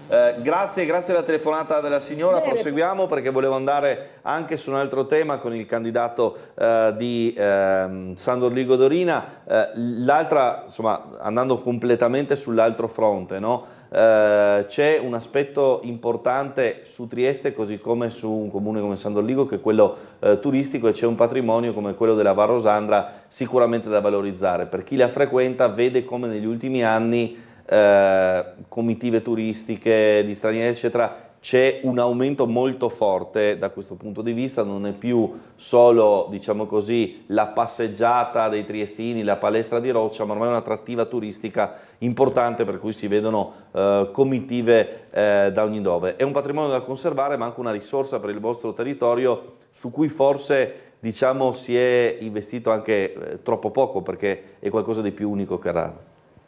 Beh, la Val Rosandra è la nostra perla, ma non solo la nostra perla, è una zona stupenda, io ci vado ogni domenica a camminare, ma non solo, e come ha detto giustamente lei, è cresciuto il turismo. La Val Rosandra sta diventando famosa, diciamo, fuori anche dai confini della nostra regione. È stato sviluppato un turismo, diciamo, scolastico, anche le scolaresche vengono, diciamo, vengono dalle nostre parti, li vedo non solo le scuole, diciamo, presenti sul territorio, diciamo, della nostra ex provincia, ma anche fuori dalle altre regioni d'Italia, vengono da noi. C'è da sviluppare, io penso, proprio un piano del turismo nel nostro comune, perché bisogna partire dall'inizio, dobbiamo creare le infrastrutture. Se vogliamo che queste persone rimangano anche da noi, dobbiamo creare le infrastrutture adatte ad accogliere tutti quanti. Sì, una passeggiata in Val Rosandra, ma dopo la passeggiata ci deve essere anche un luogo dove la gente possa mangiare, possa bere, possa anche dormire. In questo momento non siamo strutturati in questo senso, è un lavoro da fare, e come ho messo nel mio programma ci vuole proprio, penso, un manager importante che ha esperienza in questo senso, o una società che ci faccia proprio un piano del turismo. È da sviluppare il turismo crocieristico, per esempio. Trieste, abbiamo ogni terzo giorno, abbiamo qua una nave da crociera. Penso che bisogna inserire il comune e la Val Rosandra anche in questo ambito, per portare i crocieristi anche dalle nostre parti. Allora, abbiamo ancora una telefonata, vediamo se arriva una domanda coerente su Sandor Ligo. Buongiorno. Buongiorno, mi scusi, io non volevo fare una domanda su Sandor Ligo, ma volevo toccare un argomento, se posso, se non mi dica lei, che riguarda un po' tutti, e chiedere un'opinione al suo ospite, se si può. Sì. Allora, io volevo chiedere riguardo agli agricoltori, no? Mi sono informata bene, perché non voglio parlare cose che non sono vere, e chiedo un'opinione appunto al suo ospite riguardo a quello che sta succedendo. Si sapeva della rivolta degli agricoltori e tutto il resto, no? Ho scoperto che vogliono fare questo agrifotovoltaico, che non tutti sanno cosa significa la parola, però la produzione con questo non ci sarà più. In più la Coldiretti fa parte di multinazionali, quindi questo lo sanno tutti. Io volevo anche chiedere perché, se la merce arriva da altri paesi, poi siccome l'importazione è italiana, vengono marchiati come prodotti italiani. Questo secondo me non è giusto. E poi ancora una piccola considerazione, lascio spazio e chiedo sempre l'opinione al suo ospite. Ho seguito un programma molto valido, non faccio nomi, non voglio fare pubblicità, però sono sicura di quel che dico, perché le persone che parlavano presenti fanno parte di questo. Mi chiedo perché, visto che siamo in Unione Europea, ho sentito dire che, mi sembra una sciocchezza, mi scusi se lo dico, che hanno praticamente vogliono incrementare la produzione per produrre la frutta all'estero. Allora, Benin, che io non so neanche dove si trova, gli dico l'ignoranza, ha ricevuto 57 milioni di euro, il Brasile e il sud del Congo. Io mi chiedo, perché non dare un sostegno alla produzione interna? Perché adesso altri 251 milioni non sono stati destinati a nessuno. Cioè, siccome noi abbiamo i nostri agricoltori in difficoltà, io parlo, visto che siamo in Unione Europea, dell'Italia e di tutti i paesi che ne fanno parte, perché noi dobbiamo mangiare cose praticamente che non sono nostre, non solo dove arrivano dal Marocco, come ad esempio le arance e altre cose, no? Perché Chiaro. in Italia un operaio costa Perché non 100 euro sostenere al giorno quella europea? Grazie signora, tema molto, molto chiaro, agricoltura che come piccoli appezzamenti sicuramente riguarda anche questo comune. Prego Coretti. Ma insomma, la signora ha più informazioni di me riguardo in questo senso. Io posso parlare dell'agricoltura presente, diciamo, del lavoro da svolgere nel mio comune. Il mio comune, il comune di San Doligo del Valle, è presente sia nella città dell'olio sia nella città del vino. Penso dagli ultimi 2 anni ha delle eccellenze per la parte dell'olio, per la parte del vino, siamo conosciuti in giro. Anche qui è tutto legato, come ho detto prima, a una promozione del territorio, si lavorerà in questo senso. Voglio fare una commissione anche per l'agricoltura, includendo dentro gli olivicoltori e gli agricoltori. Ho contatti con i vari, diciamo, le varie associazioni in giro per l'Italia, ci stanno aspettando, non vedono l'ora di accoglierci con i nostri prodotti e fare, diciamo, una specie di collaborazione. Loro portano i loro prodotti a conoscere da noi portiamo i loro prodotti giù. Avevamo a suo tempo anche un mercatino settimanale a Bagnoli, questo si può fare, nessun problema, vedo che non c'è tanto interesse in questo senso, ma è una cosa anche da fare. Per quanto riguarda i prodotti, signora, io grazie a Dio ho mio papà che mi coltiva praticamente la frutta, cioè la verdura e i pomodori. Per esempio mi piacciono i pomodori, non li posso mangiare solamente nel periodo in cui, diciamo, diventano freschi qui da noi, li devo mangiare tutto l'anno. Per mangiarli tutto l'anno purtroppo li devo mangiare da pomodori importati da altri paesi, cioè non vedo questa ma questo non vuol dire non pensare al proprio paese, è un sistema, è la globalizzazione, non so cosa si possa fare in altro modo. Allora, noi ci fermiamo un istante per la pubblicità, torniamo tra poco sempre qui a Sveglia Trieste con il nostro ospite per parlare del comune di San Doligo della Valle d'Olina. Tra poco.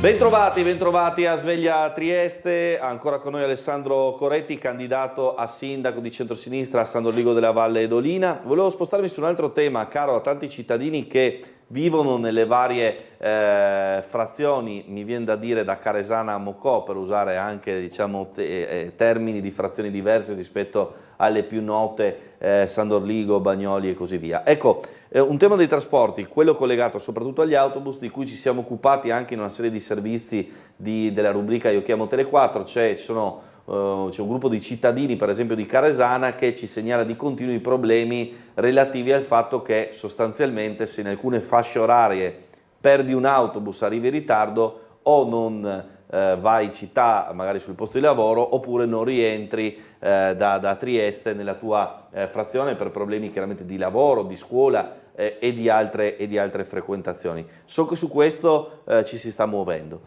Sì, non solo Caresana e Mocò, parlo anche del paese dove vivo io, San Giuseppe della Chiusa, anche lì è il problema sì delle persone che vanno a Trieste, ma anche dei studenti che vanno a scuola a Trieste. Se sbagli, se ti svegli 5 minuti più tardi, non hai l'autobus e arrivi a scuola praticamente dopo quasi la seconda ora. È un problema che è stato preso in considerazione, si sta lavorando con l'attuale giunta comunale, è stato presentato un nuovo progetto alla Trieste Trasporti. Siamo in attesa di capire se questo progetto è fattibile. Quello che posso dire, ho sentito dalla popolazione, che non sono tutti contenti di questa nuova variante, nemmeno quelli del mio paese e tantomeno quelli di Caresana, perché purtroppo Caresana è proprio alla fine del nostro comune, ma io penso che, come ho detto prima, solamente parlando con la popolazione riusciremo popolazione, comune e Trieste Trasporti, riusciremo a trovare un accordo. Certamente bisogna potenziare le linee su determinate frazioni di San Doligo della Valle d'Olina, questo è chiaro. Allora, arrivano diverse mail per il candidato sindaco, questa da Igor che dice: i piccoli comuni della provincia di Trieste sono il baluardo di ciò che era il nostro magnifico territorio multiculturale. Trieste è stata violentata, dice, etnicamente dal nazionalismo italiano, ma il Brega e il Carso triestino resistono. Auguri al candidato. Poi c'è una mail che pensavo fosse uno scherzo, invece è una proposta seria, ribadisco. Sentiamola. Di primo acchito ho avuto qualche difficoltà. Perché in Val Rosandra, credo intenda più sulla dorsale Bagnoli verso Basovizza, non si costruisce una cabinovia / seggiovia, mancano parcheggi, bella la piazza rifatta anni fa, ma poi il comune diceva di pensare a parcheggi e alla pulizia dei sentieri. Ha forse pensato il vostro ospite a fare degli accordi con il comune di Trieste e Regione per fare sì che si costruisca una cabinovia sino alla foiba di Basovizza e magari da lì un treno leggero per portare poi i cittadini e i turisti da Basovizza o Picina passando per i paesini del Carso. Peraltro progetti e proposte già presentate da decenni da architetto e ingegnere di un'associazione di Opicina, dice Giampaolo, che poi allega, diciamo, la mappa del territorio e pure una foto. Prego. Dico a Giampaolo che se sarò eletto venga da me in comune e mi presenti tutto il progetto. Bene. Basta. Bene. I terreni intorno a San Doligo della Valle sono stati totalmente destinati agli olivi, credo siano spuntati un po' troppo ovunque, vengano rispettati gli spazi per la fauna e la flora selvaggia, dice Renata. Sì, è vero, ma è vero che, come detto prima, i nostri ulivi sono una nostra forza, sono conosciuti in giro, quindi ben vengano gli ulivi. Logicamente ha ragione anche le signore, anche la fauna vuole la sua parte, però sinceramente per me si dovrebbe piantare ancora più ulivi.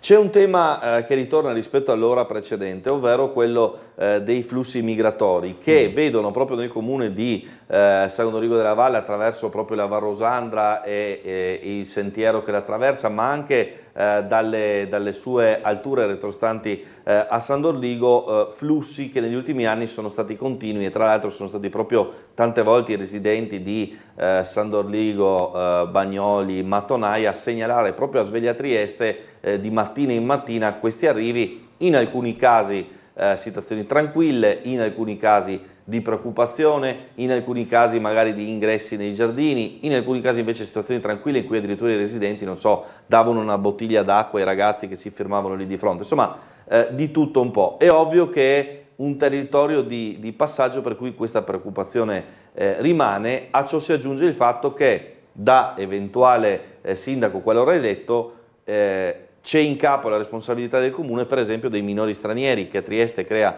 non pochi problemi e che ha creato problemi anche in alcuni comuni del Carso negli ultimi anni. Devo dire, negli ultimi 6 mesi c'è una situazione che credo ne converrà Coretti leggermente più tranquilla. Questo è uno dei problemi, penso, fra i problemi maggiori che dovrò affrontare. Il nostro comune è la porta aperta, diciamo, della rotta balcanica. È un problema che va risolto, ma non può essere risolto solamente dal sindaco. Noi siamo un piccolo comune, noi non abbiamo, ma non solo noi, anche gli altri comuni, che però hanno meno problemi con l'arrivo dei migranti. Il problema è il fatto che non abbiamo le risorse necessarie. Le risorse necessarie sono state chieste dall'attuale sindaco alla regione, a tutte le istituzioni, parlando con la prefettura. Senza le risorse necessarie noi da soli non riusciremo a fare niente. È un problema, lo so, soprattutto dei minorenni, è un problema che sarà un problema mio. Lo dovrò risolvere, me ne rendo conto. Come ha detto giustamente lei, negli ultimi 6 mesi c'è stato un calo, si vede. ma sta arrivando l'estate, in estate di solito comincia di nuovo questo ingresso di queste persone dalle nostre parti. Cercheremo in ogni modo di risolverli, perché sono alla fine parliamo di esseri umani, siamo tutti esseri umani. Certo, è chiaramente uno dei problemi che sono stati più segnalati rispetto al vostro territorio nell'ultimo periodo. Prima si parlava, diciamo, di aspetto turistico, c'è anche l'aspetto, diciamo così, commerciale del territorio. Da questo punto di vista che idea ha? Perché per esempio il centro di Bagnoli è l'area un po' più vivace, no? A cui magari non corrispondono altre parti del comune più residenziali, diciamo così. Sì, diciamo che abbiamo Bagnoli e Domio, che sono le due frazioni, diciamo, dove c'è una vita in paese. Infatti anch'io sinceramente mi muovo fra Domio e Bagnoli. È da fare un ragionamento in questo senso, perché noi abbiamo un comune, c'è anche Pese, per modo di dire, mi sono dimenticato di Pese, anche Pese abbiamo realtà in questo senso. E come ho detto prima, è da fare un piano, come ho detto, legato al turismo, legato ai parcheggi, perché tu non puoi creare dico per esempio a San Giuseppe della Chiusa facciamo un ristorante, facciamo un negozio, facciamo un qualcosa, diciamo, che generi valore aggiunto al paese e alle persone che andranno a investire lì, senza un parcheggio. Questo è un lavoro da fare, è stato fatto, presentato, chiuso il piano del traffico, perfetto, abbiamo istituito le zone 30 dove era necessario, adesso parallelamente a questo bisogna partire col piano per il traffico. Anche altre cose sono da fare, ma il piano del traffico, scusi, il piano dei parcheggi è una cosa necessaria per tutto quello di cui abbiamo parlato prima, il turismo in Varosandra. Certo. Ok, diciamo che le grandi realtà i parcheggi se li fanno da soli, però le piccole realtà, per arrivare in un paese, io vedo San Giuseppe, ogni nuovo arrivato, ben vengano i nuovi arrivati, arriva con 3 macchine. Dove le mette se non ha un cortile? Metterà una macchina in cortile e le altre 2 le mette in mezzo alla strada e ti trovi un ingorgo dappertutto. Poi con i lavori che si stanno concludendo in questo momento ci è andata ancora bene, devo dire la verità, ci è andata ancora bene. Ancora una telefonata da casa, pronto, buongiorno? Buongiorno carissimi, una brevissima osservazione. Prego. Ieri o l'altro ieri il sindaco di Monrupino, su specifica richiesta di un spettatore, ha detto che il comune ha in carico diversi minori non accompagnati, carico amministrativo. Sì. Allora, sulla base di quanto dice l'ospite, noi dovremmo desumere che il comune di Monrupino è molto ricco e il comune di San Dorlico è molto povero. Buona giornata, magari se può dare una risposta. Grazie della chiamata, prego. Ma non è questo il ragionamento giusto. Se il comune di Monrupino ha in questo momento carico dei minori, ce li ha, il comune di San Dorlico in questo momento non ha carico minori. Non sono arrivati in comune. Non sono arrivati, è molto semplice, non è questione di soldi.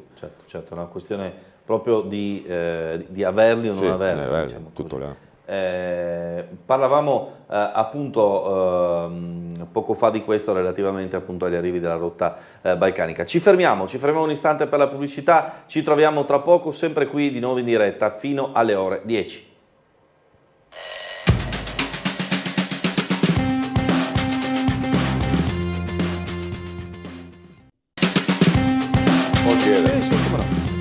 Bentrovati ancora in diretta con Alessandro Coretti, candidato di centrosinistra del comune di San Dorlico della Valle d'Olina. Tra un istante parliamo anche di progetti transfrontalieri, ciclopedonabilità, ma c'è una telefonata, la sentiamo. Pronto, buongiorno. Buongiorno. Prego. Una sola domanda, candidato sindaco. Che programma ha riguardo la strada che va da San Giuseppe verso Roma, nello specifico il tratto tra Log e San Giuseppe? Strada dalla Log a San Giuseppe, che tipo di programma ha il sindaco? Perché si sentiva un po' basso, la ripeto io così, prego. E se c'è la possibilità in futuro di prevedere, non so, un senso unico o in salita o in discesa per limitare anche quello che è il traffico. Ipotesi senso unico, insomma. Tra l'altro, grazie, immagino anche la strada di casa in qualche modo, da quello che mi diceva prima. Qua sono di parte, qua sono molto di parte. Adesso in questo momento stiamo concludendo, il Comune sta concludendo la prima parte di riqualificazione del centro storico di Ritzmania. Penso che fra 3 settimane, queste che sono le informazioni che ho ricevuto, si concluderà la prima parte che va dalla piazza fino al cimitero. Successivamente, penso da luglio in poi, incomincerà la seconda parte che sarà un po' più caotica perché purtroppo taglierà il paese in 2. Lì ci sarà il famoso dobbiamo incontrare tutta la popolazione di San Giuseppe e Ritzmania per trovare una soluzione comune anche per via del trasporto di autobus e queste cose qua. Personalmente, se fosse per me, io farei un senso unico, è chiaro, sono di parte, come c'è stato praticamente quando sono iniziati i lavori della prima fase. Salito o discesa, per capirsi? In su 2 e in giù 1, praticamente la strada che va giù dal cimitero dovrebbe essere a senso unico solamente per i frontisti e per arrivare da Domio in su in doppio senso. Questo sarebbe l'ideale. Non è stato ancora fatto, devo capire esattamente perché non si può fare e se si può fare, ma per me questa è una soluzione, non solo per la frazione di San Giuseppe, anche forse per altre frazioni, perché una cosa è, adesso si sta riqualificando il centro storico. Riqualificare il centro storico e lasciare la mattina sto via vai di macchine che ti va su e giù, più pensando che, come detto prima, senza i parcheggi adeguati si rischia veramente di questo importante intervento che venga in un certo senso sciupato subito. Quindi è un lavoro da fare. Io sono per chiudere senso unico da sempre. Bene, questa insomma è una non so se si possa fare, però lavorerò in questo senso. Certo. Allora, parlavamo in pubblicità del fatto che è chiaramente comune di Cerniera, quella vicina Slovenia, quindi c'è anche il tema della collaborazione con i piccoli centri che sono proprio a pochi passi oltre confine e dei possibili progetti comuni con fondi europei per i quali però lei mi diceva bisogna attrezzarsi. Bisogna attrezzarsi, certamente, bisogna creare una collaborazione con le società che si occupano di reperire fondi europei, ci sono anche delle eccellenze sul nostro territorio, anche gestite, visto che io sono sloveno, di madrelingua slovena, gestite da miei amici, praticamente, non si può dire per amor di Dio, quindi bisogna trovare questa soluzione, trovare un modo di collaborare per reperire più fondi per il nostro comune, per il nostro territorio. La pista ciclabile. Ora, la cosa che andando in giro per l'Europa c'è un uso maggiore della bici, perché nella mentalità italiana nostra, anche mia, la bici è un momento, vai in bici, è un momento di svago. Per esempio, gli olandesi o i belgi o i francesi, la bici è un mezzo di trasporto. Certo. Per farlo diventare mezzo di trasporto gli devi fare una strada, quindi una pista ciclopedonale. Il nostro comune ha fatto qualcosa, deve migliorare e incrementare. Magari con i fondi europei fare una ciclopedonale che parta dalla vicina Slovenia, passi per il nostro territorio, si aggiunga a Muggia e da Muggia vada avanti a Capodista per arrivare sulla Parenzana, in poche parole. Sarebbe l'ideale, anche perché storicamente si potrebbe fare una cosa. Io, come le ho detto prima, ho parlato per altri motivi con il sindaco di Muggia, lui vorrebbe fare una cosa del genere, io ho detto mettiamo vicino anche la parte del comune di San Doligo della Valle e mettiamo insieme storicamente due chiamiamoli eventi storici, lo dico in un altro modo, la Serenissima certo, che da Muggia in avanti arriva a Capodistria, mentre noi dalle nostre parti avevamo l'impero austro-ungarico. E qual era il collegamento fra uno e l'altro? In mezzo c'era Caresana. quindi potrebbe essere uno sviluppo anche per Caresana, fare una ciclopedonale dalla Slovenia che colleghi attraverso Caresana per arrivare fino alla fine dalla Slovenia in Croazia. Potrebbe essere interessante molto dal punto di vista turistico e creare logicamente una collaborazione fra i vari comuni, Muggia, Trieste, Capodistria e la parte slovena. È un progetto europeo questo che potrebbe essere finanziato. Tra l'altro faccio una battuta ora che non occorre essere scalatori per arrivare a Caresana, ma con la bicicletta assistita ci arrivano un po' tutti. Sì, anche in San Giuseppe non si fa. Anche San Giuseppe non è male. C'è anche il castello di San Servolo sopra, certo, che è tra l'altro un punto panoramico incredibile, no? Che può essere un'altra attrattiva collegata tra Italia e Slovenia, di nuovo Slovenia dall'altra parte. Ci è arrivata una mail su un tema del quale parlavamo, diciamo, simpaticamente in pubblicità con lo stesso Coretti, che poi ci riporta anche in trasmissione la signora Renata. Un territorio di San Dorligo un tempo proponeva diversi punti dove fermarsi a mangiare, far merenda, prendere fresco d'estate. Ad esempio a Sant'Antonio in Bosco, vicino alla chiesa, c'era una trattoria, poco più distante un panificio, un alimentari. Da poco tempo non c'è più Rifugio Premuda, nel senso che non c'è più la gestione, non è che non c'è più. E io aggiungo, visto che la signora parla di gite della domenica, anche Botazzo, il famoso locale, è in stato di abbandono. È ovvio che in questi casi si tratta anche di trovare chi vuole investire in questi piccolissimi centri, in queste piccolissime frazioni, perché è un po' come aprire un agriturismo in una frazione montana della Carnia, no? È molto particolare, nonostante sia vicino a San Dorligo, alla città e così via. Sì, ne abbiamo parlato prima, abbiamo carenza di infrastrutture per ricevere i turisti, ma anche per noi abitanti del comune, per andare fuori a bere, a mangiare qualcosa, a bere, a fare per un aperitivo. È un lavoro anche questo da fare. Quello che nel mio programma ho messo fra, diciamo, le attività produttive, l'istituzione di uno sportello per le piccole e medie imprese.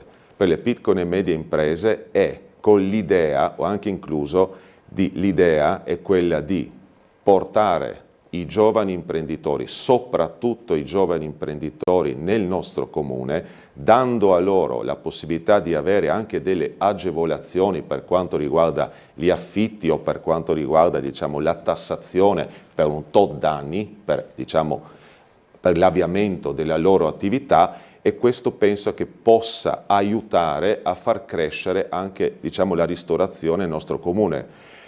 Se va in Val Rosandra, uno che ha finito di camminare, la camminata, si fermava a Rifugio Premuda. Rifugio Premuda adesso è chiuso, certo. Cioè a Botazzo idem, cioè devi portarti da mangiare da casa, ti manca, ok, c'è il centro di Bagnoli, ma il centro di Bagnoli non è che ha posto per 1000 persone al giorno, cioè a posto limitato. Bene venga che abbiamo sempre più locali a Bagnoli, ma è sempre troppo poco. C'è un lavoro da fare, bisogna parlare con, diciamo, la proprietà del Rifugio Premuda, andremo a parlare, vediamo se si possa trovare una soluzione anche in questo senso per agevolare, diciamo, i gestori o affittuari del Rifugio Premuda, dandogli delle agevolazioni in questo senso. Il Comune su questo sarà sempre presente. Allora, volevo andare anche su un altro tema, diciamo, geografico, perché è colpa mia, devo dire, non ricordavo, pensando a San Dorligo della Valle d'Olina, di quante frazioni in realtà è composto, per esempio Pese, Grozzana, Draga Sant'Elia, per parlare nella parte più a nord, che sono piccole frazioni che però dipendono comunque dal comune e hanno necessità, bisogni anche loro. Sì, sembra piccolo il comune, ma è grande, perché è molto allungato. Sì, Pese, Grozzana, San Lorenzo anche San Lorenzo sono delle bellissime frazioni. Bisogna anche lì prendere in mano la situazione, anche per quanto riguarda, abbiamo parlato prima dei trasporti, cioè provi a pensare un autobus che parta da Domio e arrivi fino a Grozzana, ci impiega un anno per arrivare su, adesso sto esagerando, è un lavoro da fare, penso che troveremo delle soluzioni in questo senso, stiamo lavorando, sono posti da valorizzare, grazie a Dio, diciamo, Pese, diciamo, ha un paio di ristoranti, dei locali, quindi è già, per quanto riguarda il turismo, è già sviluppato in un certo senso. Grozzana è bellissima, è un luogo stupendo, da camminare, da passeggiare, ma gli mancano le strutture. Si farà anche questo, logicamente non si può fare tutto, no? Come dico io, non ci sono soluzioni veloci per problemi grandi. C'è da lavorare quotidianamente per risolverli. Non li potrò risolvere da solo, lo dovrò fare con una squadra, come ho detto, una squadra che sarà la giunta, ma l'altra squadra sarà la famosa cittadinanza attiva. Senza la cittadinanza attiva, senza il confronto quotidiano con la popolazione, difficilmente riusciremo a fare qualcosa, quel passo avanti. È una cosa che si farà ai tavoli territoriali locali. Pese, Grozzana e San Lorenzo sarà un tavolo territoriale importantissimo, importantissimo. Allora, torna ancora una segnalazione, qui siamo a Mattonaia, prima parlavamo della SIOT, D'Antonio, chiedo al signor Coretti cosa intende fare per il problema della SIOT, gli ricordo che gli odori sono insopportabili, vorrei sapere anche se la distanza dei serbatoi dal centro abitato è sufficiente. Faccio notare che in Italia abbiamo avuto 2 attentati terroristici internazionali, uno a Fiumicino e uno a San Dorligo, il famoso Settembre Nero, no? Sì. Noi viviamo con questa spada di Damocle sulla nostra pelle, argomento che ritorna tra l'altro su una zona come quella di Mattonaia, che insieme ad Omio credo siano forse quelle più densamente popolate del comune. È un problema, questo certamente è un problema. È un problema che un piccolo comune come il nostro non lo può risolvere da solo.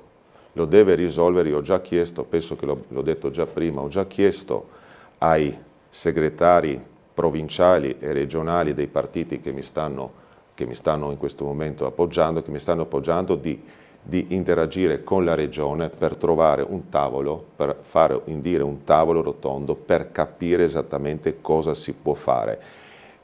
Io Mattonaia la conosco molto bene, diciamo, io dalle mie parti, diciamo, da San Giuseppe non ho questi problemi, però ho sposato, ahimè, una ragazza di Mattonaia e quando le dico questo, quando dico al telespettatore, quando mi calavo da San Giuseppe giù a Mattonaia, su da me c'era un bel venticello, tutto profumato, arrivavo giù, parcheggiavo, cioè, non posso dire dove abita, ma abita vicino alla Chiurlo, di fronte alla Chiurlo, provi a pensare, arrivavo giù, non c'era vento e c'era veramente una puzza pazzesca. Aprivo il finestrino, perché mia moglie, quella volta la mia ragazza, arrivava sempre in ritardo, quindi aprivo il finestrino e sentivo sta puzza, quindi cosa facevo? Non potevo uscire e chiudevo il finestrino. Dopo 15 minuti ero completamente sudato e questo è stato il mio primo impatto con quello. Sto parlando di 30 anni fa. La gente di Mattonaia sta soffrendo da 30 anni, ma non solo loro, soprattutto loro, stanno soffrendo da 30 anni, si sentono presi in giro. Si sentono presi in giro. 30 anni fa Mattonaia aveva meno abitanti, aveva meno problemi, c'era meno traffico, c'era meno rischio. Adesso la cosa è cambiata. È chiaro che non possiamo fare niente, dobbiamo farci ascoltare. C'è un disagio, la SIO ci crea un disagio. Ci crea un disagio può essere disagio personale, un disagio sulla salute, un disagio per esempio la svalutazione dei nostri terreni, la svalutazione delle case dei proprietari. Ci sono case disabitate che non trovano un acquirente da tempo, ma ci sarà un motivo. Ci sarà un motivo. Certo. Allora, volevo dare anche una vicenda più piccola per capire il pensiero, insomma anche su questa, alcuni farà sorridere, ma chiedo a Coretti cosa pensa anche della risoluzione del caso Campane, che insomma è andato avanti per anni, finalmente si è risolto anche con un nuovo regolamento che penso abbia messo d'accordo anche chi giustamente desiderava riposare, no? Ricordo il sequestro delle campane di San Dorligo, diciamo di quello che è il cuore proprio, diciamo, del comune. Detto in triestino, sì. Era ora, punto. È una questione che è andata troppo lunga, si è perso troppo tempo, si è dovuti risolverla non amichevolmente ma tramite tramite tribunale, adesso è risolta. Io ho parlato, diciamo, con chi sta da una parte e chi sta dall'altra parte, aspettiamo un po' di tempo, non è ancora il tempo, il momento adatto per avvicinarsi, per avvicinare le due parti, ma voglio essere parte attiva in questo senso, voglio arrivare a una soluzione e a far diventare San Dorligo Dolina, la frazione di San Dorligo Dolina, quella che è stata per sempre una comunità unita, certo. Una comunità unita, con le campane che suonavano, diciamo un volume forse un po' troppo alto, ma adesso si è trovato la soluzione, adesso bisogna trovare la soluzione per far riappacificare una comunità importante come Dolina. Certo, anche perché poi lì si è trovata una soluzione sull'orario che insomma permette anche di riposare. Tra l'altro non è sempre così, perché c'è un caso analogo a Basovizza dove invece le campane, per volontà della maggior parte dei residenti, suonano ancora ad orario, mi permette di dire, agricolo, no? Perché quello era la funzione delle campane, no? Svegliare presto i contadini che un tempo andavano a lavorare al sorgere del sole. No? A Basovizza suonano quasi tutto il giorno e sia gli abitanti di Basovizza sia i tanti turisti che vengono a Basovizza sinceramente non trovano questi problemi come li hanno trovati in altri posti. È un problema che va risolto, come ho detto ci vuole tempo e buon senso per arrivare a una soluzione che vada bene per la frazione di Dolina. E anche una questione piccola, ma che apre uno squarcio secondo me su una questione anche di convivenza culturale e anche di cambiamento, per esempio, dei residenti dei piccoli comuni, non solo San Dorligo, ma anche altre zone degli Altipiano Carsico, piuttosto che più vicine a Muggia, cioè il fatto che ci sono famiglie di residenti storici di quei piccoli comuni, ma sempre più persone che arrivano da Trieste, da altri posti della provincia, non solo, che sono abituati, diciamo così, a tradizioni diverse, più cittadine, e questo credo sia anche, come dire, quando lei parlava di necessità di unità, il lavoro un po' di filtro in queste piccole frazioni del sindaco. Guardi, nel programma ho messo la festa del benvenuto per i nuovi residenti. I nuovi residenti che vengono nel nostro comune devono essere accolti dal comune e il comune deve presentare a loro tutte le possibilità che ci sono nel comune, dalle scuole, quindi dall'istruzione, dalla cultura, dai circoli culturali, dal sport, dal volontariato, dalle piste ciclabili, dai trasporti, da tutto quanto. Solo in questo modo potremmo includere i nuovi arrivati nel nostro comune. È logico che una parte importante di questo lo fa la minoranza slovena, quindi la nostra intenzione è quella di far capire a chi viene da noi cosa siamo, quali sono le nostre tradizioni, per includere in un territorio che alla fine è bilingue. Cioè non ci vuole tanto, se uno da Trieste mi arriva a San Dorligo della Valle entra in un territorio bilingue che è specifico, quindi deve capire un attimino che non è a casa sua a Trieste, ma è arrivato in un altro posto che è aperto a tutti quanti. Io ho fatto un lavoro nel mio circolo come volontario, presidente del circolo culturale a Domio. Domio è una frazione praticamente dove la cittadinanza slovena è la minoranza. È cambiato completamente. 20 anni fa o 30 anni fa era il contrario. Era immaginabile gestire un circolo solamente con associati sloveni. Era impensabile. Grazie, diciamo, al fatto che le mie figlie hanno cominciato a frequentare la scuola e l'asilo, e nelle scuole e negli asili c'erano anche bambini e bambine di madrelingua italiana o di matrimoni bilingui oppure solamente italiani, le mamme, i genitori aperti cosa hanno detto? Ma i nostri figli dove possono imparare lo sloveno oltre la scuola? Ho detto, c'è un circolo culturale, facciamo canto. Attraverso il canto corale abbiamo costruito le fondamenta per i prossimi 20 anni.